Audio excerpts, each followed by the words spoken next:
It's Friday, April 10th. Today, calling for help from the Canadian Armed Forces. The plea from Manitoba's largest First Nations community as it prepares for a potentially devastating flood season. Also, back lanes break the banks. Homeowners flood 311 with calls as the spring melt swamps some back lanes, leaving them stranded. Plus, a place of honor, the new home for a historic statue paying tribute to those who fought in the First World War. Your Morning Winnipeg starts right now.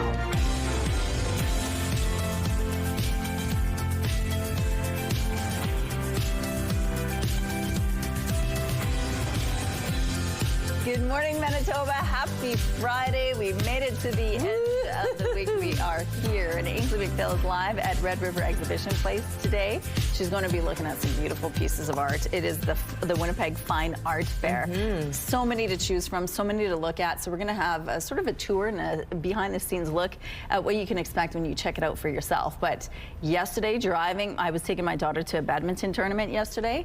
The sun beaming through the windshield. I felt like my jacket was too warm. It just felt so beautiful. Isn't it always a shock when you actually find yourself in those sunbeams and you're like, oh, that sun is hot. It is nice. Like we expected it to be anything but hot. Except that because our temperatures have been so far below seasonal, it is always that little bit of a wake up of, oh, the sun, it's got a job to do and it's doing it. Well, it's going to be doing it again today and throughout the coming weekend. Finally, warmer temperatures are expected, almost back to what is normal for this time of year. In fact, we begin the day slightly above seasonal because -3 would be a normal low. And instead, we're sitting at the freezing mark with a bit of a breeze in place. Winds out of the west-northwest are 17 kilometers per hour. The pressure is rising and the humidity is sitting at 90%. Now, there are just a few clouds hanging around this morning, but we're likely to enjoy a fair bit of sunshine throughout the day today. A look at the what is this called? The satellite image.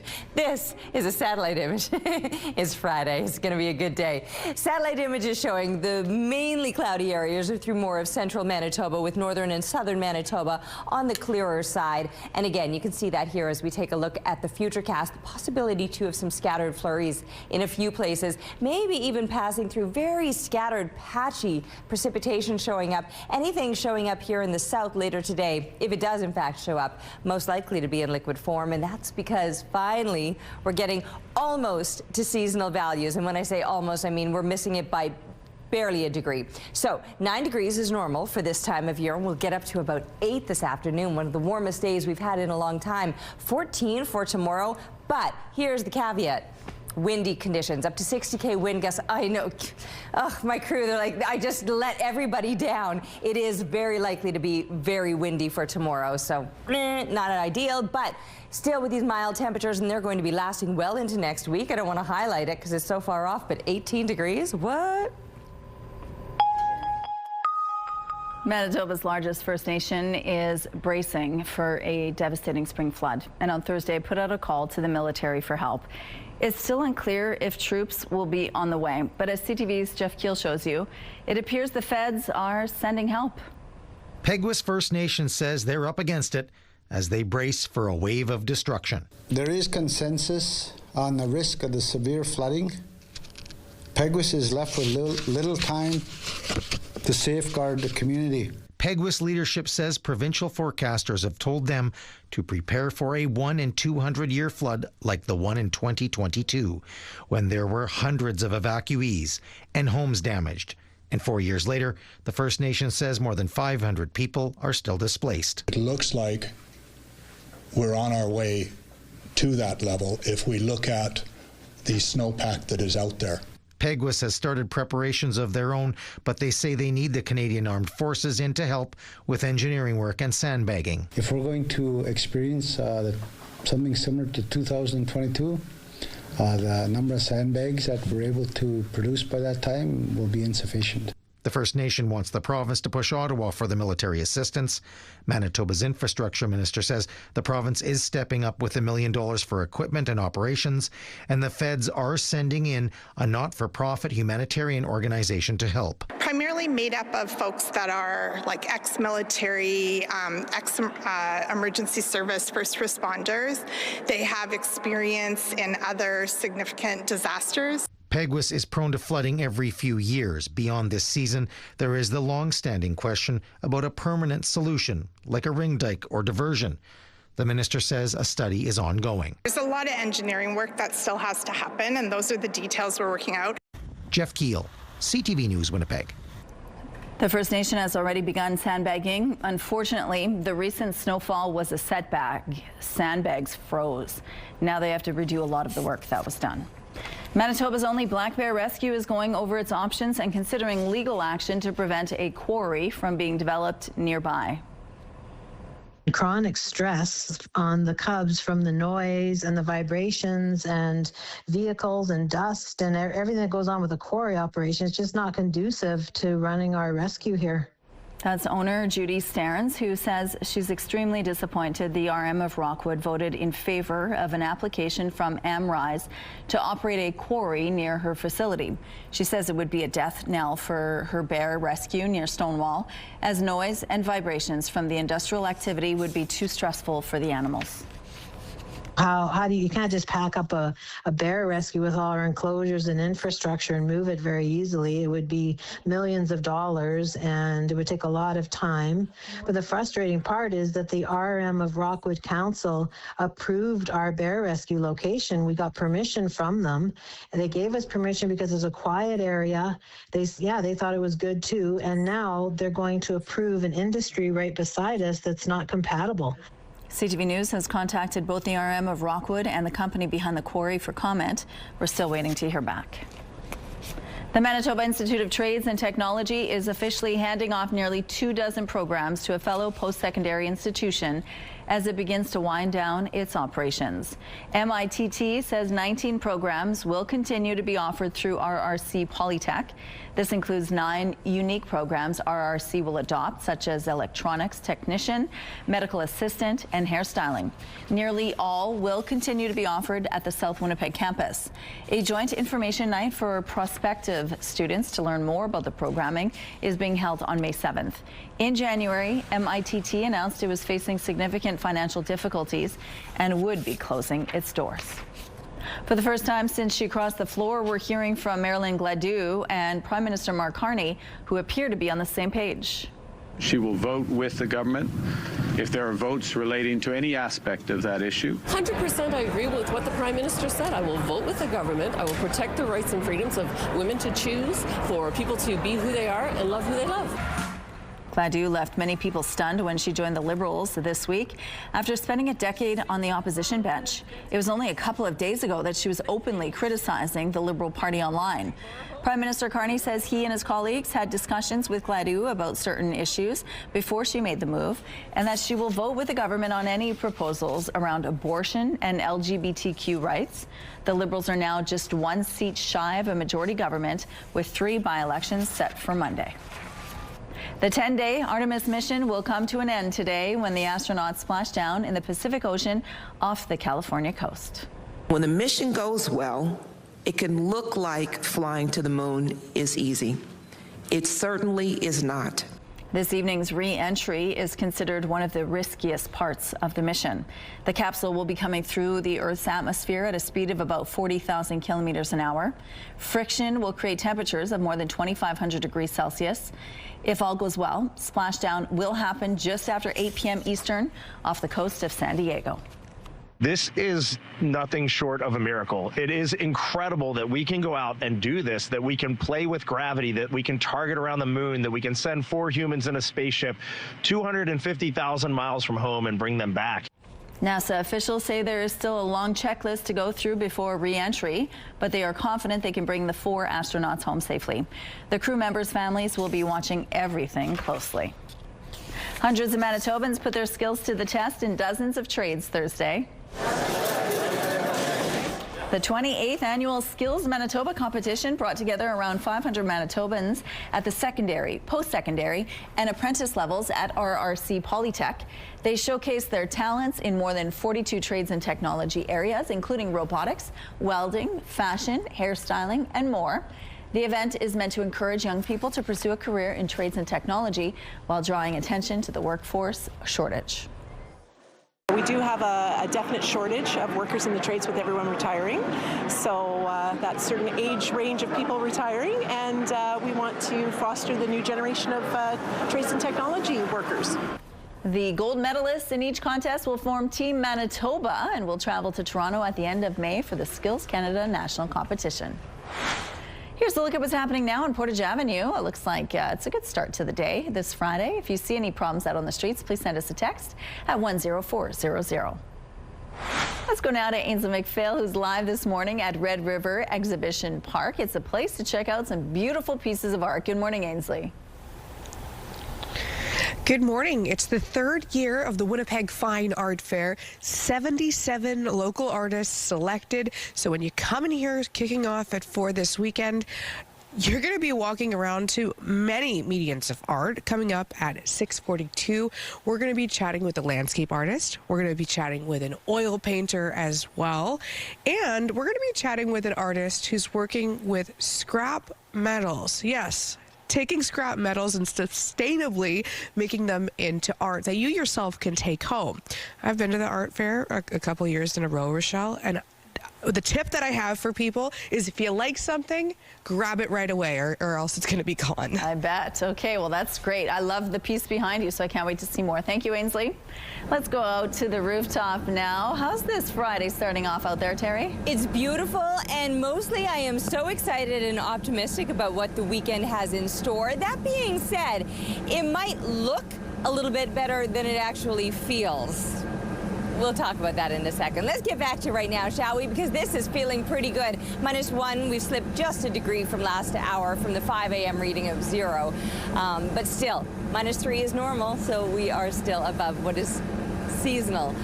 Winds, they're out of the west. They're 15 kilometers per hour and will likely stay on the lighter side today. The pressure rising and the humidity sitting at 93%. There are a few clouds out here right now. We will likely see a little more sunshine. Clouds in and out throughout the day today. Through central Manitoba, they might be a little bit heavier. Northern Manitoba likely to experience some fairly clear conditions. As far as temperatures go, pretty close to normal, with 9 degrees being a seasonal daytime high here in the south. We'll be just shy of it, climbing to about 8 this afternoon. We'll surpass those seasonal temperatures for tomorrow, but here's the big difference. While the winds will remain on the lighter side today, that won't be the case tomorrow. With the temperatures soaring up almost into the mid-teens tomorrow, we could be getting some very strong gusty winds out of the south as well. Taking a break right now, but we'll be back with Your Morning Winnipeg. Weather is brought to you by Garage Masters, your complete garage specialists. Good morning. A tenured professor at the University of Winnipeg has become the focus of a dispute over his course material. It draws connections between race, IQ scores, and the likelihood of committing murder. And the professor insists his claims are factual and shielded by academic freedom. According to a Manitoba Labour Board decision document from October 2024, a student filed a complaint against Psychology Department professor Jeremy Freimer over claims made during class. The complaint alleges the professor explicitly said that black individuals' IQ scores may be lower because of genetics. It added he has also presented data showing black people are 4.5 times more likely to commit murder than white people. In a statement to CTV News, Jeremy Freimer claimed the material was fact-based, saying his feelings don't determine scientific findings and that the complaint lacked context. The Labour Board document says Freimer was notified of the student complaint and that the university would be launching a disciplinary investigation. He subsequently asked the University of Winnipeg Faculty Association to file a grievance on his behalf, alleging violations of his human rights and academic freedom, among other protections. The Faculty Association declined. Freimer went on to file 3 separate applications to the Manitoba Labour Board, all of which were dismissed. CTV News has reached out to the University of Winnipeg and the Faculty Association for comment. A spokesperson for the university declined to comment, saying the matter is before the courts. None of the claims has been tested in court. The spring thaw has arrived in Winnipeg and is causing some major problems for some homeowners. Ice is backing up drains and high water is stranding some people in their homes. CTV's Joseph Bernacki explains. It's only going to get worse. I mean, like, if we had more snow this winter, you can only imagine what it would be like. Bruce Alt and his neighbors on Amaranth Crescent are fed up. He's used to seeing his back lane flood, but not like this. He hasn't been able to use his car in a week because knee-high water is collecting above a plugged drain. The sun can't get to the snow to melt it rapidly enough, and it just builds up and builds up and builds up, and then it becomes Lake Erie. On Thursday afternoon, a city crew was on site. Alt and his neighbors have no other road exit. The lane ends at Amaranth Crescent Park. Alt says one of his neighbors waited too long to move, and her vehicle is badly damaged. One of my neighbors was one of the last ones to get out, and her Dodge Durango lost the front lower part of her bumper, ripped it right off. Alt says he phoned 311 over a week ago and was shocked by what he heard. We'll get to it. When? Well, it should be clear by the April 20th. And I went, no, that's not acceptable. I can't get out now. City of Winnipeg Public Works Chair Janice Luke says call volumes have been high over the past few weeks for back lanes flooding. But it's to be expected given the freeze-thaw cycle of this time of year. This is prime season. We have 18, 19 steamers. We hire out commercial steamers also. So it's a very busy time. Luke says people should report flooding in as much detail as possible so the city can prioritize solutions. We prioritize them where it's closest to the home, where water could get in the home. Joseph Bernacki, CTV News, Winnipeg. The city tells CTV News it's aware of the frozen catch basin and is actively attempting to open it. A spokesperson says it appears there may be mud or some other blockage that is causing difficulty. They say they'll continue working until the issue is resolved. It's only the beginning of April, but in BC there have already been 18 wildfires this month. Now experts are gathering in Victoria to talk strategy before the worst of the season begins. I call on all British Columbians that BC Wildfire Service is doing its part. All British Columbians have a role to do their part as well. A 5-day wildfire training summit began Wednesday, including all levels of government, fire departments, scientists, and researchers. Officials want to change the province's focus from awareness to empowering action as more people are exposed to the risk of fires. The season's fire outlook is expected to be released next week. A new study suggests there may be a surprising health benefit to getting married. A new study suggests marriage may be linked to a lower risk of cancer. This is according to a new study published in Cancer Research Communications. The study found the risk for women who have never been married is a staggering 83% higher, and for unmarried men, 68% higher. The authors argue those who get hitched are more likely to avoid potentially risky behaviors like drinking and smoking, are more likely to seek preventative health care. Women who have never given birth are also at higher risk of ovarian cancers. The study's lead author believes the health benefits of marriage accumulate over time. A Chinese research icebreaker called Snow Dragon has returned to Shanghai after a 160-day Antarctic expedition. The mission faced complex ice conditions, rough seas, strong winds, and extreme cold as they conducted surveys of 61 sites across key parts of Antarctica. The team says the expedition achieved new breakthroughs in scientific research, autonomous equipment testing, international cooperation, and more. We have some road closures to remind you about this morning. On Furby Street, the southbound curb lane will be closed between Furby Place and Portage. Also, the southbound curb lane on Spence Street will be closed from Broadway to Balmoral. And after the rush hours, the westbound curb lane on Goulet Street will be closed between Goulet Place and St. Mary's Road. If you have any traffic tips to share with us, please send us a text. Traffic is brought to you by Mr. Lube Plus Tires. No appointment needed. All right, feeling a little bit better about my existence here in Winnipeg after seeing images of Antarctica, knowing we were just in that snow squall, what, days back? A look now, though, through the CTV Live Eye, brought to you by Bathfitter, exclusive home of the PermaFit solution, and you're seeing some pretty bare streets. Remember, 2 days back, those streets were covered in snow. It was a mess that day, an absolute mess. It did end up warming up to about 4 degrees later that afternoon, and everything was melting and slushy and dirty and all of that. Well, now things are looking a lot drier and will remain so for the next couple of days. Not only drier, a little bit warmer, some really nice temperatures to come. We're sitting at -1 right now in Winnipeg with a couple of places right at the freezing mark. Portage la Prairie, Morden, Winkler area.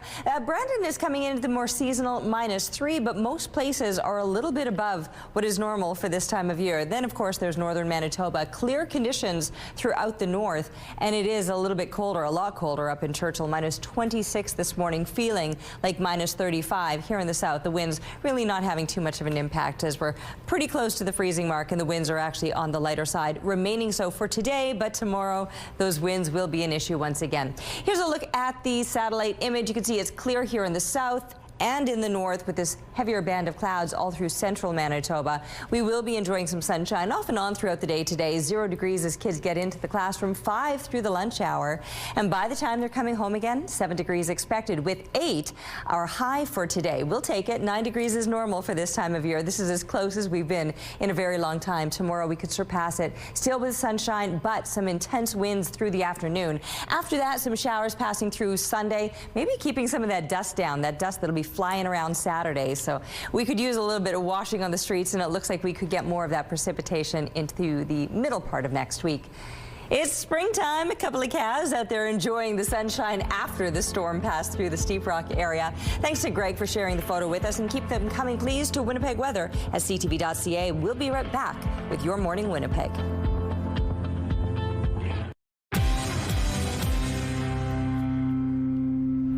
Get ready to celebrate your child's next birthday with a Your Morning Winnipeg contest. Today is your last chance to win a kid's birthday party valued at $300 from Crockadoodle on Keniston location. You can invite up to 8 guests to party and paint your own pottery. To enter, head to the contest page on our website, ctvwinnipeg.ca, and don't forget to enter the keyword HAPPY. Good luck. It's not uncommon to see people on their phones while dining in restaurants. Now in the U.S., there are bars and restaurants where people are asked to lock their phones away. NBC's Priscilla Thompson has more. Hello? Kimmy, no cell phones in the diner. A modern twist on an age-old problem. We're on our way to a speakeasy where phones are not allowed. From Arizona, they have a wall full of lockers for your phone. To Charlotte, they give you these little pouches that you have to put your phone in. More people locking away their phones to enjoy a night of fun. A growing number of phone-free bars and restaurants are now open in nearly a dozen states, Axios reports, including Washington, D.C., Texas, and here at Antagonist Coffee and Cocktails in North Carolina. What do you hope patrons walk away feeling? Connected. Guests lock their phones in a pouch that they can carry with them and can only unlock if they step outside. Servers are also tech-free, taking orders by hand. Instead of scrolling, there are games and conversation cards. I just wanted to create a space where people could actually connect with each other, sit across from someone, and be in an intimate group with other people. More than half of Gen Z and millennials intentionally disconnect from devices, surveys show. About 40% of Gen X and almost a third of baby boomers, too. Don't think about it. Even some Chick-fil-A restaurants are getting in on the trend, offering a free scoop for putting phones in the coop. Honestly, if you're not putting your phone away to get that free ice cream, what are you doing? So far, customers are loving it. You don't have the accessibility of the internet right in the palm of your hand. You have to have a conversation. You're kind of going back to basics of being social. The goal, fewer moments like this. I'm sorry, Dad, I have to take this. And more memories like these, swapping Snapchat for a snapshot.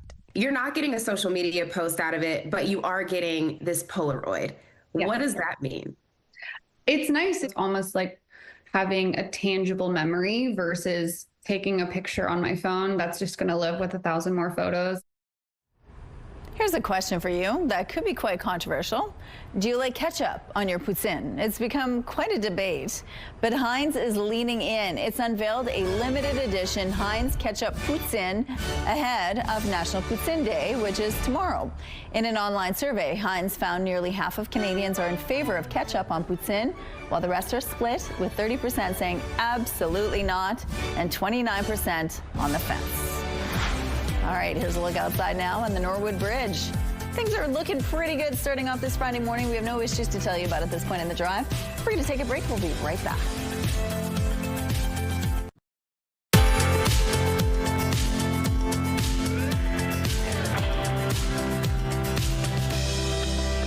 All right, -1 outside this morning, slightly above seasonal start to your Friday, and the winds are light out of the west, 15 kilometers per hour. The pressure is rising and the humidity sitting at 93% with some dry streets out there. We've had a couple of days now of some plus-digit temperatures since all of that snow fell earlier this week.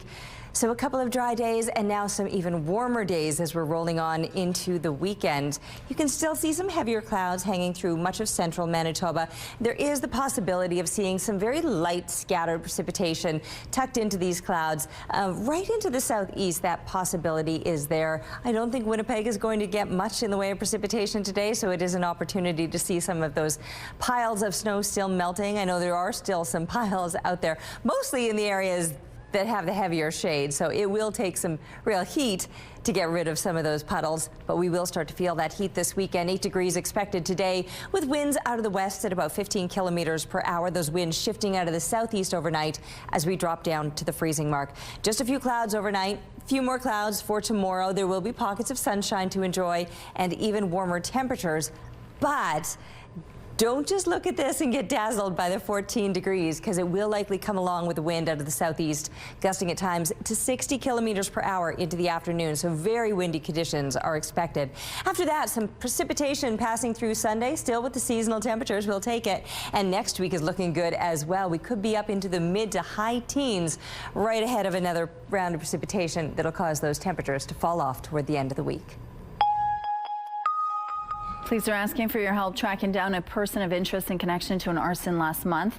The blaze at a vacant building in the 100 block of Henderson Highway was discovered by General Patrol officers around 2:15 a.m. March 25th. No injuries were reported, but police are now hoping to find this person. She's described as having a small build and long dyed red hair. She was wearing tasseled mucklucks, a black hoodie, black and gray striped mittens and glasses. Anyone with information or video footage from around the time of the fire is asked to contact the Major Crimes Unit or Crime Stoppers. Pierre Poilievre is calling on the Liberal government to provide certainty to homeowners in BC after a landmark court decision raised new questions about private property rights. The Conservative leader says Canadians need assurance from Prime Minister Mark Carney that their property rights are secure. We have been here now for almost a year where property owners in all of your ridings are wondering whether they own their homes. There are hundreds of millions of dollars, maybe billions, being canceled or put on hold in investment because Mark Carney has not clarified the situation or the law. He has said and done absolutely nothing. That is not leadership. The landmark ruling said the Cowichan tribes have Aboriginal title over a large swath of Richmond, BC, and that city and crown titles are defective and invalid. Poilievre wants the Liberals to convene a parliamentary committee to study ways to protect private property rights in light of the controversial court decision. Canadian Tire has revealed a new collection featuring the iconic Hudson Bay Company stripes. The summer line includes everything from canoes and outdoor furniture to towels and pickleball sets. It marks the first time Canadian Tire has designed its own products using the HBC trademarks, which it purchased last year for $30 million. The items will become available in-store and online starting on May 1st. Students at a West Edmonton school opened a time capsule from the year 2000. Among the items inside, video interviews with students about their dreams. As CTV's Amanda Anderson reports, one well-known former student who achieved his dream was there. We're at Good Shepherd School. This assembly at Good Shepherd Catholic Elementary is more than 2 decades in the making. Thought this would be really neat to plan for the future, to put some everyday things into a box, stick it on a shelf here and wait 25 years, and I'm so glad it came to fruition. Nobody threw it out. The contents of a time capsule from the year 2000 revealed for students present and past. I was 8 years old, and I just wrote everything about me at the time, which was hilarious. And then I wrote everything that I thought I would be like in 25 years. In the future, I predict that there will be cars without making one bit of pollution. There was also a VHS tape of student interviews. I would really like to be a doctor when I grow up. This student may look familiar. 25 years from now, what would you like to be doing as a job? Playing as a hockey player in the NHL. A dream the grade 5 student achieved. Pinching myself a little bit at this time because, you know, my whole life I was looking forward, and now it's nice to kind of take a look back at everything. Retired NHL player, former Edmonton Oiler Tyler Ennis returned to his old school to surprise students at the assembly. It was really cool. Just getting to like see him and seeing what he was like when he was younger than my age. I grew up across the field. I walked to school every day. I was a kid just like them around this neighborhood, and if you dream about something and you put in a lot of effort and work and time, that, you know, great things can happen. What your favorite song would be? Steal My Sunshine. I don't mind that song, actually, but my taste in music has changed a bit as I got older, but it wasn't the worst choice. A day celebrating the past that left this student inspired for the future, with hopes of becoming the second student from Good Shepherd to play in the NHL. Amanda Anderson, CTV News, Edmonton. The Winnipeg Jets took a quick road trip down to St. Louis for last night's encounter with the Blues. Winnipeg looking to stretch their latest win streak to 3 games. We begin in the first period with about 10 minutes and 30 seconds left to play, and the Blues up 1-0. Alex Iafallo finds the puck from Mark Scheifele, and the Jets are on the board. In the second period, the Jets go ahead on this goal. A tip from Josh Morrissey, who finds the net and puts the Jets up 2-1. A little later in the second period, Jonathan Taves is in the right place at the right time to get this pass from Cole Perfetti. Taves makes no mistake with this shot, and the Jets lead 3-1. The Blues make it interesting with another goal, but the Jets were able to hang on for the 3-2 win. Connor Hellebuck stopped 20 shots on the night. The Jets keep their playoff hopes with the win. Winnipeg next sees action Saturday night at home here against Philadelphia. Puck drop is at 6 p.m. Way to go, Jets. Here's a look at what's happening now on McPhillip Street. It looks like things are moving quite well, and it's a smooth drive so far this Friday morning. If you see any problems out on the street, send us a text, please. And here's a look now at your gas prices. The Canadian average is lower than what it was yesterday at $1.81. The provincial average is $1.75. In Winnipeg, the average is higher at $1.78, and the lowest price in the city is $1.67. All this information is on GasBuddy.com. The Price at the Pump is brought to you by the Kidney Foundation. Help by donating your card today. Coming up, we're live at the Winnipeg Fine Art Fair. We're going to introduce you to a landscape painter after this. Stay with us. Weather is brought to you by Mr. Lube Plus Tires. Same-day oil and tire changes. We are just minutes away from official sunrise at 6:47 this morning, and it's already looking pretty beautiful. The clouds that I was seeing 20 minutes ago when I was outside have started to clear, and we are going to be enjoying a fair bit of that sunshine, at least through the morning hours. We might see a few more clouds off and on throughout the day, but a very pleasant way to kick off your Friday morning. We're just below the freezing mark, starting out at -1, but that's slightly above seasonal. Normal lows would be -3. We got a bit of a breeze. It's 15 clicks. It's out of the west right now with the pressure rising. The humidity is sitting at 93%. So yes, today will play out with some sunshine, some warmer temperatures, warmer than it's been, and almost reaching what is normal for this time of year, with 9 degrees being a seasonal high. We'll likely end up just shy of it, topping out at about 8 degrees. There will be some slightly heavier clouds through central Manitoba, but the farther that you go up into the north, you'll enjoy that sunshine again with clear conditions for the both north and southern parts of the province, and those heavier clouds hanging around through the midsection today. There could be some scattered precipitation where those clouds are lingering. We're not likely to see anything like that until the end of the weekend on Sunday. That's when some showers could be passing through, but until then, temperatures just continue to rise. 8 degrees expected today and possibly 14 tomorrow, with some stronger winds expected. We're headed over to Ainsley McPhail right now to see where she is and what's going on. Hey, Ainsley, happy Friday. Happy Friday. I'm going to have to go outside, Terry, and draw that sunrise. But no, I'm going to get Lee to do it. Lee Beaton's the artist here at the Winnipeg Fine Art Fair. And it's your first time doing this, Lee. This is my first time, and I'm really excited to be here. There's so many other talented artists that are here as well. And to be among those, some of my peers and my mentors and my inspiration is just phenomenal. And I'm so excited to be here. We have some great inspiration here in Manitoba. The landscapes just tell the stories themselves. Is that what inspires you? The sky, looking at the sky. I mean, I've done a lot of times where I'm on the road and I'm traveling, and so looking out and seeing all the different colors in the sky and the clouds is just, it inspires me to create more pieces like that and to share that memory and that moment with people, just to try to capture that on canvas is fun. Mm-hmm. And something that I particularly love about the Fine Art Fair is just how local it is. Like, you are pinpointing exact intersections of this art, and then someone could have it on their wall. What are we looking at here? On the left is that's coming from Brandon to Portage Prairie, so it's called Heading Home. It was, I have a camera and it's just on my dash, so I'm not touching it. It's hands-free and it snaps pictures. So that's where I get those pictures from. And then this is just, there's lots of fields and stuff around Manitoba that you can drive around, depending on which highway you're on, whether you're on number 1 or number 2 or number 3. There's lots of wonderful inspiration out there, and I like to pull over and take pictures and paint it. If somebody sees you at the Fine Art Fair this weekend, what might they ask you, or what should they ask you? Well, they can ask me anything. I mean, if they want to know where a particular piece was captured from, or if they want to know if I could paint something, just come and ask me, and I can try to help them as best I can. And lots of variety too. It's not just these two. No, it's not just these two. My vehicle was full. I filled it up last night because I knew I had to be early this morning, so I didn't want to be trying to load stuff at 4 o'clock in the morning. So I bet not. Okay, thank you so much, Lee. In the meantime, I'm going to go try and draw that sunrise. More after the break.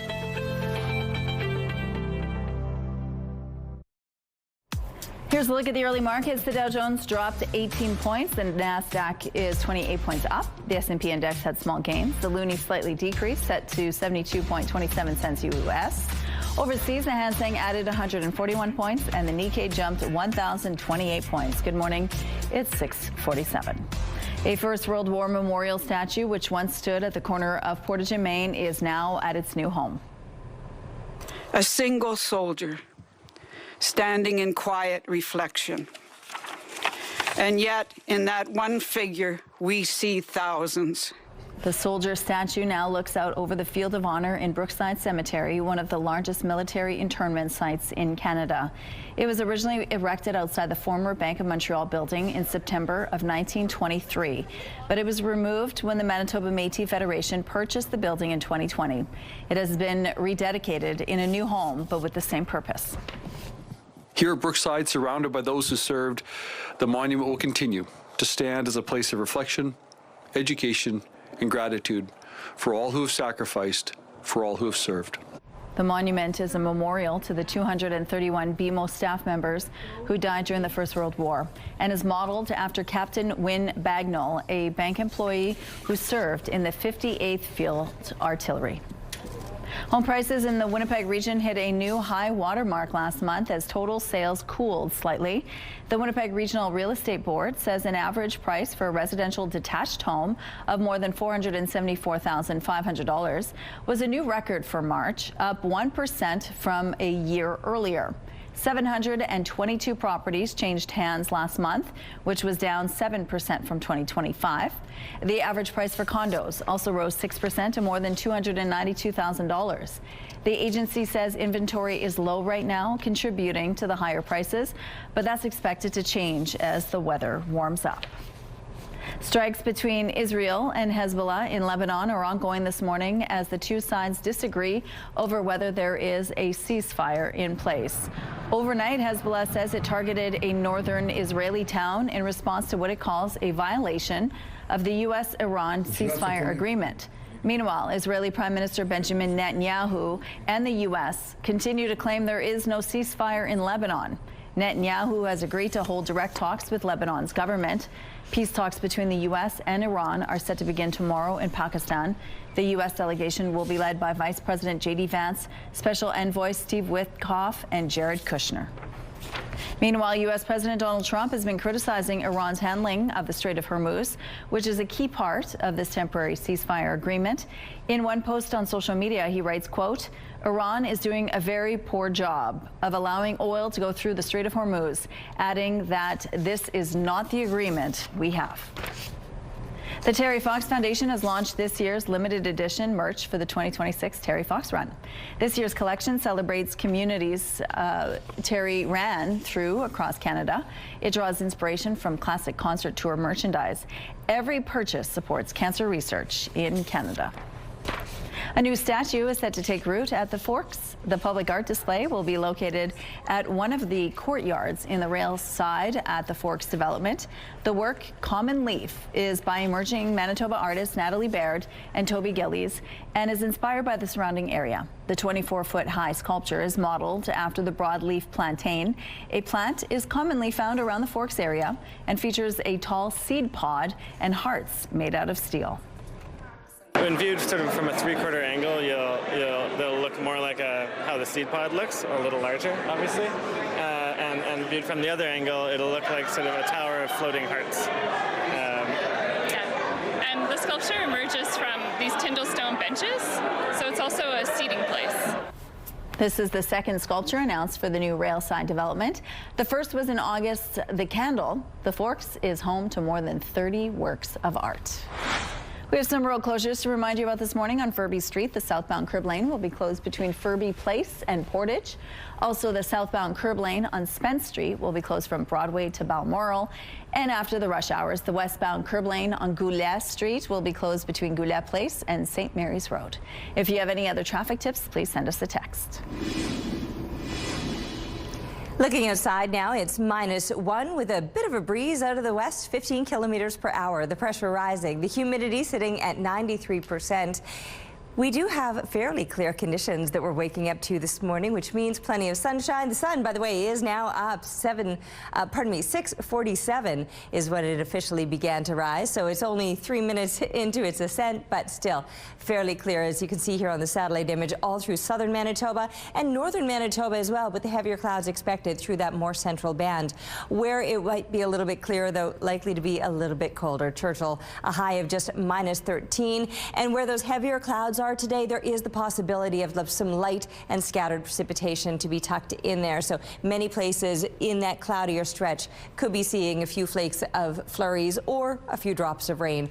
Temperatures should be climbing above the freezing mark, not by much, but much of northern Manitoba will be a few degrees above freezing, as will much of southern Manitoba. In fact, getting closer to those more seasonal values. 9 degrees would be a normal daytime high here through the south, and many of us will end up just shy of it. Morden Winkler area could hit that 9 degrees, and then further to the east, northwestern Ontario, also into those mid to high plus single digits today. So a little more pleasant, and even more so tomorrow as far as the temperatures go. But as far as the winds go, not so much. Tomorrow's winds could be gusting to about 60 kilometers per hour. Now, following that, some precipitation to be passing through Sunday. And after all that dust is flying on Saturday, you'll be glad for the rain to kind of keep that at bay.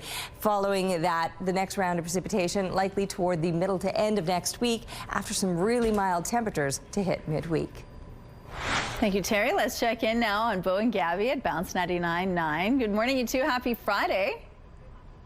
Oh, I'm happy. The Jets won again last night. We're still alive. Yes. Philadelphia's here tomorrow. I heard Terry say it's going to be really windy tomorrow. Crazy. Yep. Only one of us is worried about our hair in our little studio here. It's not me. It's definitely not you. But you know what? Bo was disappointed this morning. His best friend, Brian Balmer, didn't quite make it for the morning shows this morning. But the good news, the Winnipeg Home and Garden Show, of course, in full swing downtown. And his buddy, Adam Weir from Isle of Bryan, is going to be showing up. And I believe he's chatting with you as well, because we want to talk about home renos. Yeah. We both desperately need some stuff done in our house. I'm waiting for my husband to get 2 bathrooms. We're a bit behind schedule. Those are such big projects, too.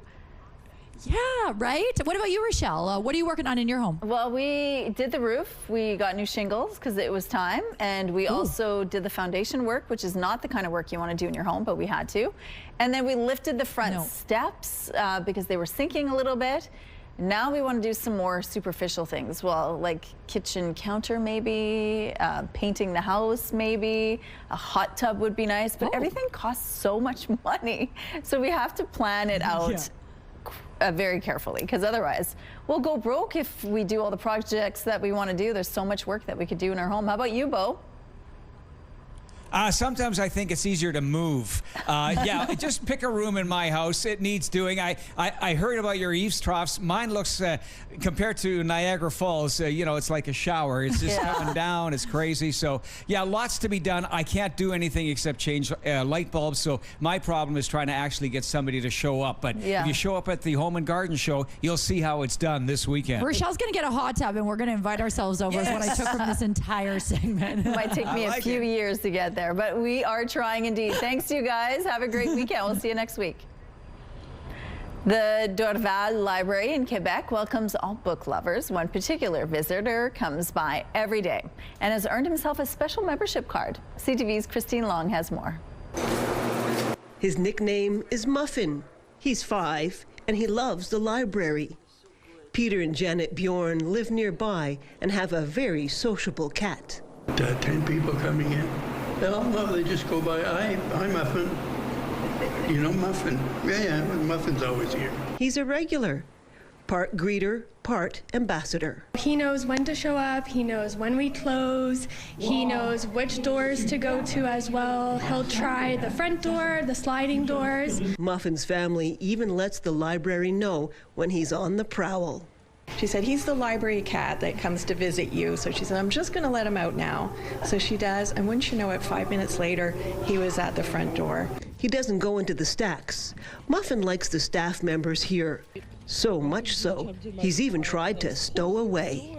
We love him, the clients love him. He's like so wonderful to have at the door when you're walking into the library. You just see people's faces like light up. Even though he's a card-carrying member, cats aren't really supposed to be in the library. So we have to escort him out, usually by picking him up and bringing him out because he really doesn't want to leave. Muffin's location device reveals to his family he's also made appearances at the community center next door and even the Royal St. Lawrence Yacht Club, where the fur flew in the dining room. All of a sudden there's a fur thing on there and it screams. And then everyone, what is it, a raccoon or a mouse or something? So Muffin was banned from the yacht club. You could say he's gatto non grata. Yet, the library likes the little visitor. I mean, he's the cutest little thing. I'm more of a dog person, but for him, I'm a crazy cat lady. I just love him. So they gave him a lifetime membership. Good for all his 9 lives. Christine Long, CTV News. Friday, April 10th. Today, flood fears rise. Why Peguis First Nation is bracing for a major spring threat as calls grow for military support. Plus, Quarry concerns how a proposed development could put a Manitoba wildlife refuge at risk and force closure. And moon mission wraps. NASA's Artemis crew returns home after a 10-day mission with a high-speed splashdown. Your Morning Winnipeg starts right now.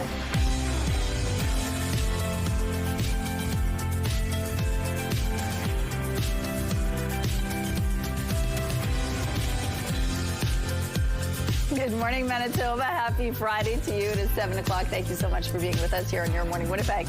At 7:52, we have an exciting announcement by Rugby Canada. They're going to join us here to tell us about what's happening this summer. It's kind of a cross-Canada tour of rugby because it's an international sport, of course. Okay. And there's going to be a double header happening here in Winnipeg. Ooh. So we're going to find out a little bit more about that and the significance of it because apparently we haven't had one of those games here since 1993. So it's about time, and it's going to mean some pretty cool economic spin-off for our city, as well as some really great viewing for rugby fans. Just a huge opportunity. Yeah, it's wonderful. And of course, it's going to promote the sport for boys and girls as well. But let's talk about the weather.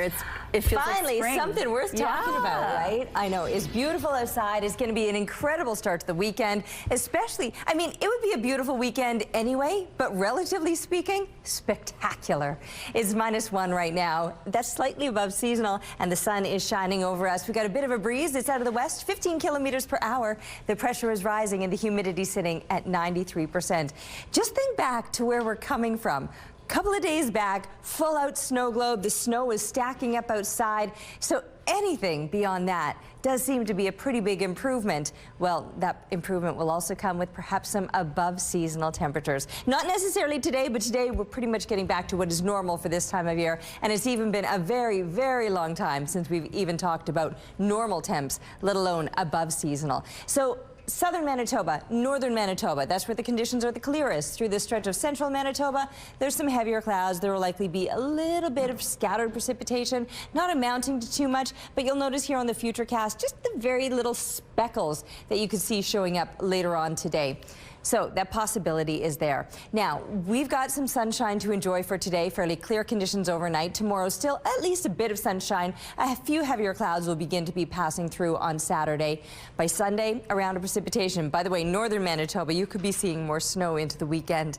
We could be seeing rain by Sunday, but that'll be after our first above seasonal day in a very, very long time. 8 degrees today keeps us just shy of normal, which is about 9, but then up to 14 degrees. However, it will come with some very strong winds.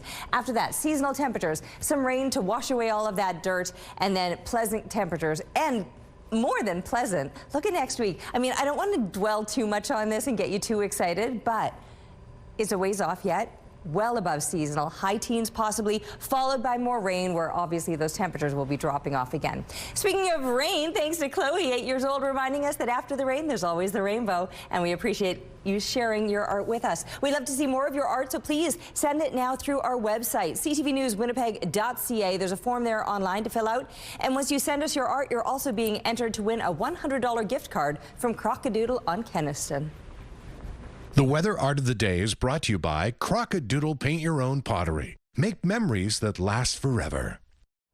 Manitoba's largest First Nation is bracing for a devastating spring flood, and on Thursday it put out a call to the military for help. It's still unclear if troops will be on the way, but as CTV's Jeff Keel shows you, it appears the feds are sending help.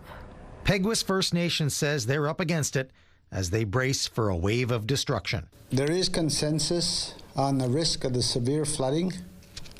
Peguis is left with little time to safeguard the community. Peguis leadership says provincial forecasters have told them to prepare for a 1 in 200 year flood like the one in 2022, when there were hundreds of evacuees and homes damaged. And 4 years later, the First Nation says more than 500 people are still displaced. It looks like we're on our way to that level if we look at the snowpack that is out there. Peguis has started preparations of their own, but they say they need the Canadian Armed Forces in to help with engineering work and sandbagging. If we're going to experience something similar to 2022, the number of sandbags that we're able to produce by that time will be insufficient. The First Nation wants the province to push Ottawa for the military assistance. Manitoba's infrastructure minister says the province is stepping up with $1 million for equipment and operations, and the feds are sending in a not-for-profit humanitarian organization to help. Primarily made up of folks that are like ex-military, emergency service first responders. They have experience in other significant disasters. Peguis is prone to flooding every few years. Beyond this season, there is the long-standing question about a permanent solution, like a ring dike or diversion. The minister says a study is ongoing. There's a lot of engineering work that still has to happen, and those are the details we're working out. Jeff Keel, CTV News, Winnipeg. The First Nation has already begun sandbagging. Unfortunately, the recent snowfall was a setback. Sandbags froze. Now they have to redo a lot of the work that was done. Manitoba's only black bear rescue is going over its options and considering legal action to prevent a quarry from being developed nearby. Chronic stress on the cubs from the noise and the vibrations and vehicles and dust and everything that goes on with the quarry operation is just not conducive to running our rescue here. That's owner Judy Stearns, who says she's extremely disappointed the RM of Rockwood voted in favor of an application from an AmRise to operate a quarry near her facility. She says it would be a death knell for her bear rescue near Stonewall, as noise and vibrations from the industrial activity would be too stressful for the animals. How do you can't just pack up a bear rescue with all our enclosures and infrastructure and move it very easily. It would be millions of dollars and it would take a lot of time. But the frustrating part is that the RM of Rockwood Council approved our bear rescue location. We got permission from them. They gave us permission because it's a quiet area. They thought it was good too. And now they're going to approve an industry right beside us that's not compatible. CTV News has contacted both the RM of Rockwood and the company behind the quarry for comment. We're still waiting to hear back. It's only the beginning of April, but in BC there have already been 18 wildfires this month.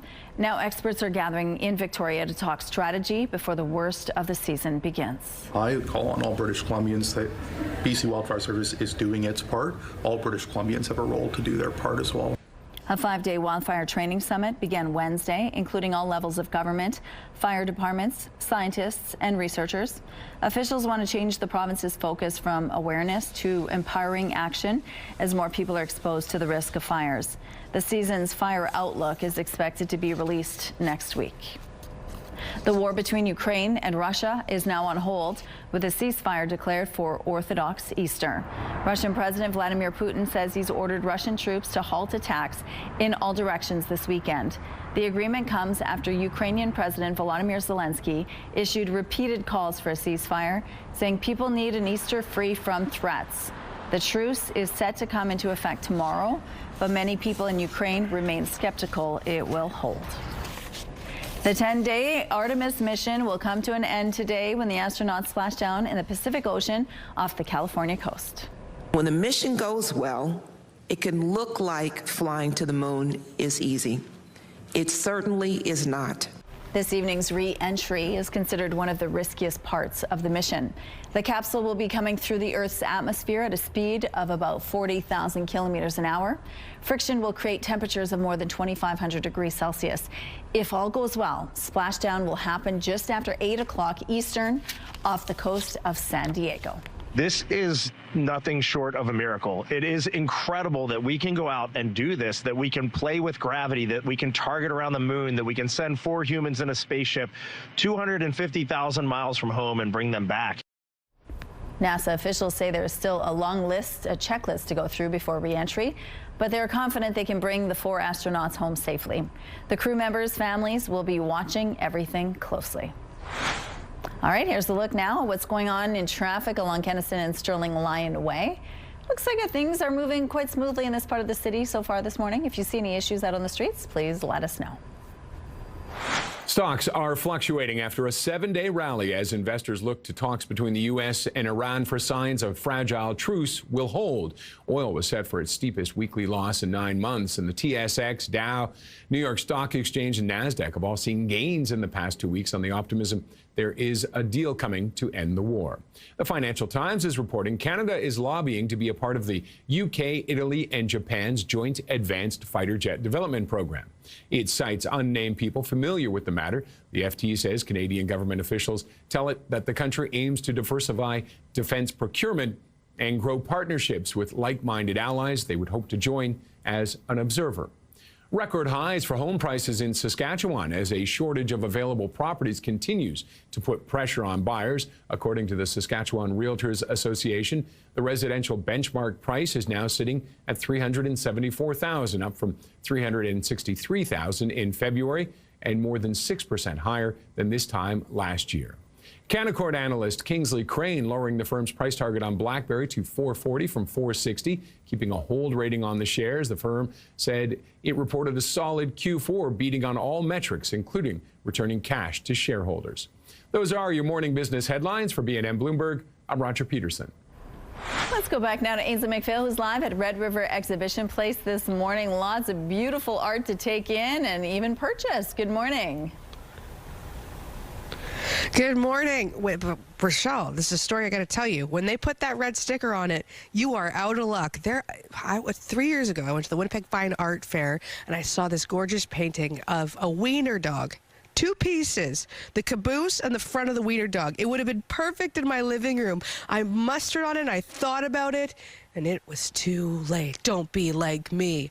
There are 77 local artists here, a handful of which we are going to be chatting with today. One of them does scrap metal. What you're looking at here is Nikki Braun's work. We're not chatting with her. This is some abstract art. But when you come down, one of the other benefits is that you can chat with the artists. How great is it? Dozens and dozens of people. And to make it more affordable, you can grab prints too. Back to you, Rochelle. I love that story. Okay, thank you, Ainsley. Let's go out to the rooftop now. A little bit of a breeze out there, Terry, but how's it feeling? Just the slightest bit. Nothing like the winds that we're going to see increasing through tomorrow. And I do want to make sure that everybody is aware of the winds expected tomorrow, and that you're not just looking at the number on the screen, because tomorrow's number will be pretty spectacular. It's what we've all been waiting for, but it will come along with a very strong wind. Not a wind that we're seeing right now by any means. In fact, the breeze at the moment is quite light. 15 clicks out of the west-northwest. We're sitting at -1. The pressure rising, humidity sitting at 93%, and a pleasant start to the morning with some sunshine above.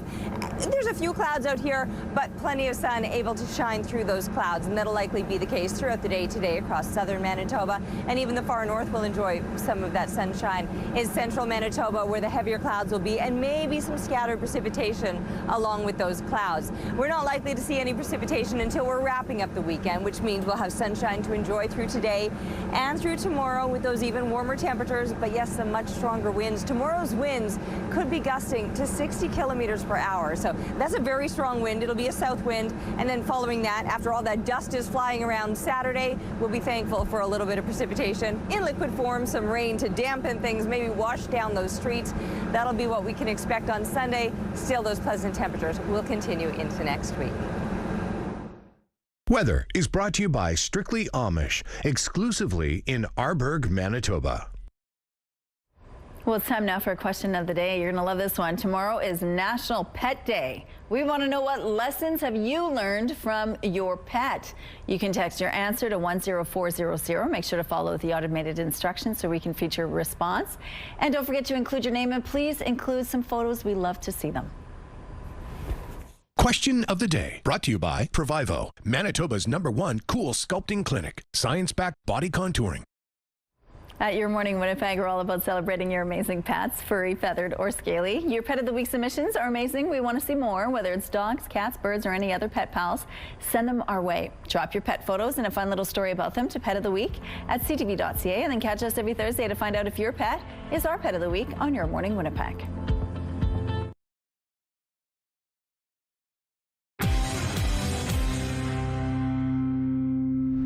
Good morning. A tenured professor at the University of Winnipeg has become the focus of a dispute over his course material. It draws connections between race, IQ scores, and the likelihood of committing murder. And the professor insists his claims are factual and shielded by academic freedom.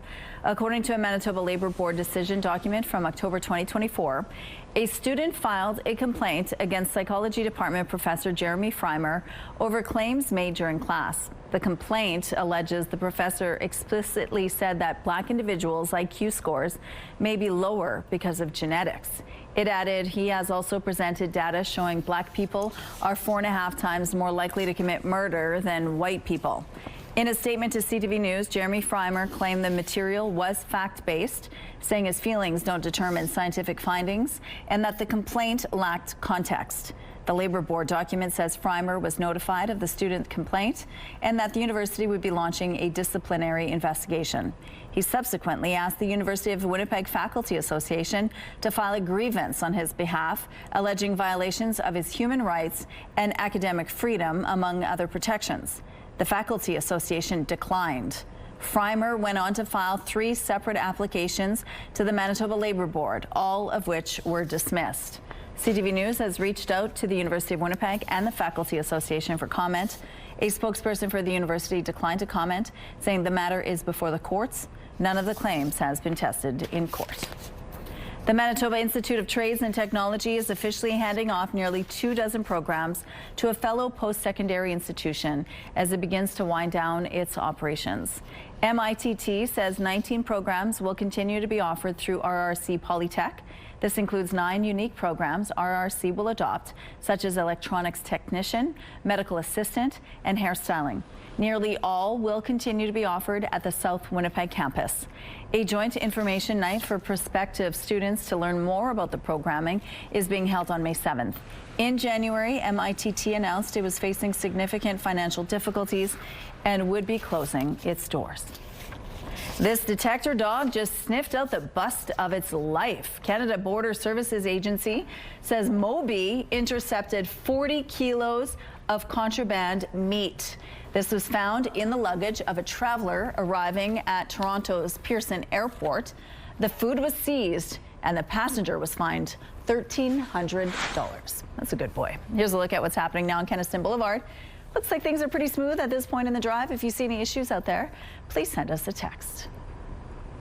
And now for entertainment news, a show about finding magic in everyday spaces is coming to MTYP this weekend. It's called Glitch.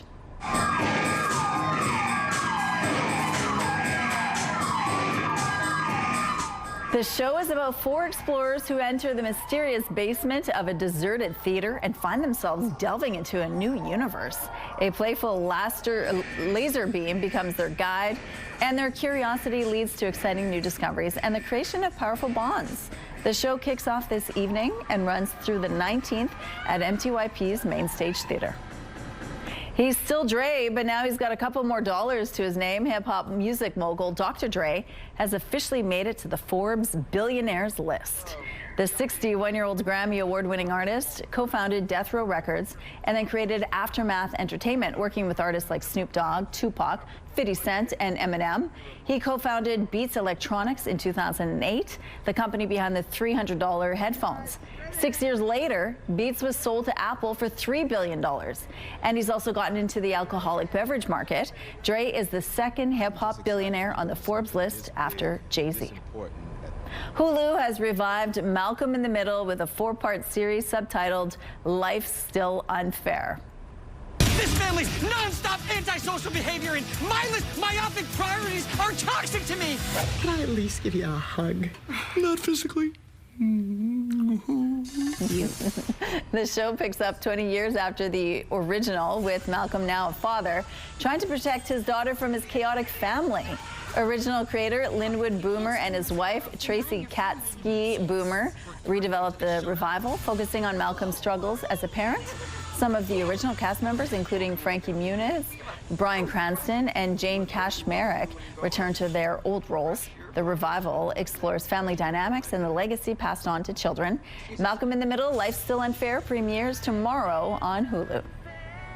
Here's your Friday primetime lineup. Celebrity Jeopardy kicks off at 7. Happy's Place and Children Ruin Everything comes next at 8. And at 9, catch Boston Blue. It's all right here tonight on CTV. Looking now through the CTV Live Eye, brought to you by Bathfitter, exclusive home of the PermaFit solution. We've got some sunshine to enjoy today. We've got some warmer temperatures to enjoy, not just today, but throughout the coming weekend. Finally back up to what is normal for this time of year. And honestly, I feel like it's been weeks, 5 to 6 weeks, since we've talked about seasonal temperatures, and we'll enjoy them all through the weekend. But when I say enjoy them, I will talk about the winds. For tomorrow, not today. Today, the winds will remain quite light and pleasant. Anyway, we're sitting at -1 right now. Similar temperatures through much of central Manitoba. Slightly cooler Brandon, Swan River coming in at -4, just barely below seasonal. Normal lows would be -3. Then there's northern Manitoba, considerably colder yet. It is quite clear, but clear often means cold. And up to -26 is the temperature that you're sitting at currently in Churchill, though it feels like -34 once you're factoring in that wind. I mentioned the wind will be non-issue here through the south today, but tomorrow it will very much be a factor in how you enjoy today, or tomorrow, pardon me. Clear conditions to enjoy. A little bit of cloud cover here or there, but not so much that is blocking the sun, and it will continue to warm up. 5 degrees through the lunch hour, 7 by the time kids are coming home from school, and 8 our expected high today. Keeps us just barely shy of the seasonal 9 degrees. 14 for tomorrow, but it's tomorrow's winds that could at times be gusting to 60 kilometers per hour. That is not a pleasant breeze. Heavier clouds expected Sunday with some passing precipitation, hopefully keeping all that dust down that's going to be flying around Saturday. And from there, really nice temperatures as we're looking ahead to next week. And our weather picture today is a couple of young calves enjoying the sunshine after that storm passed through the Steep Rock area. Thanks to Greg for sharing this with us. Keep the pictures coming to Winnipeg Weather at ctv.ca.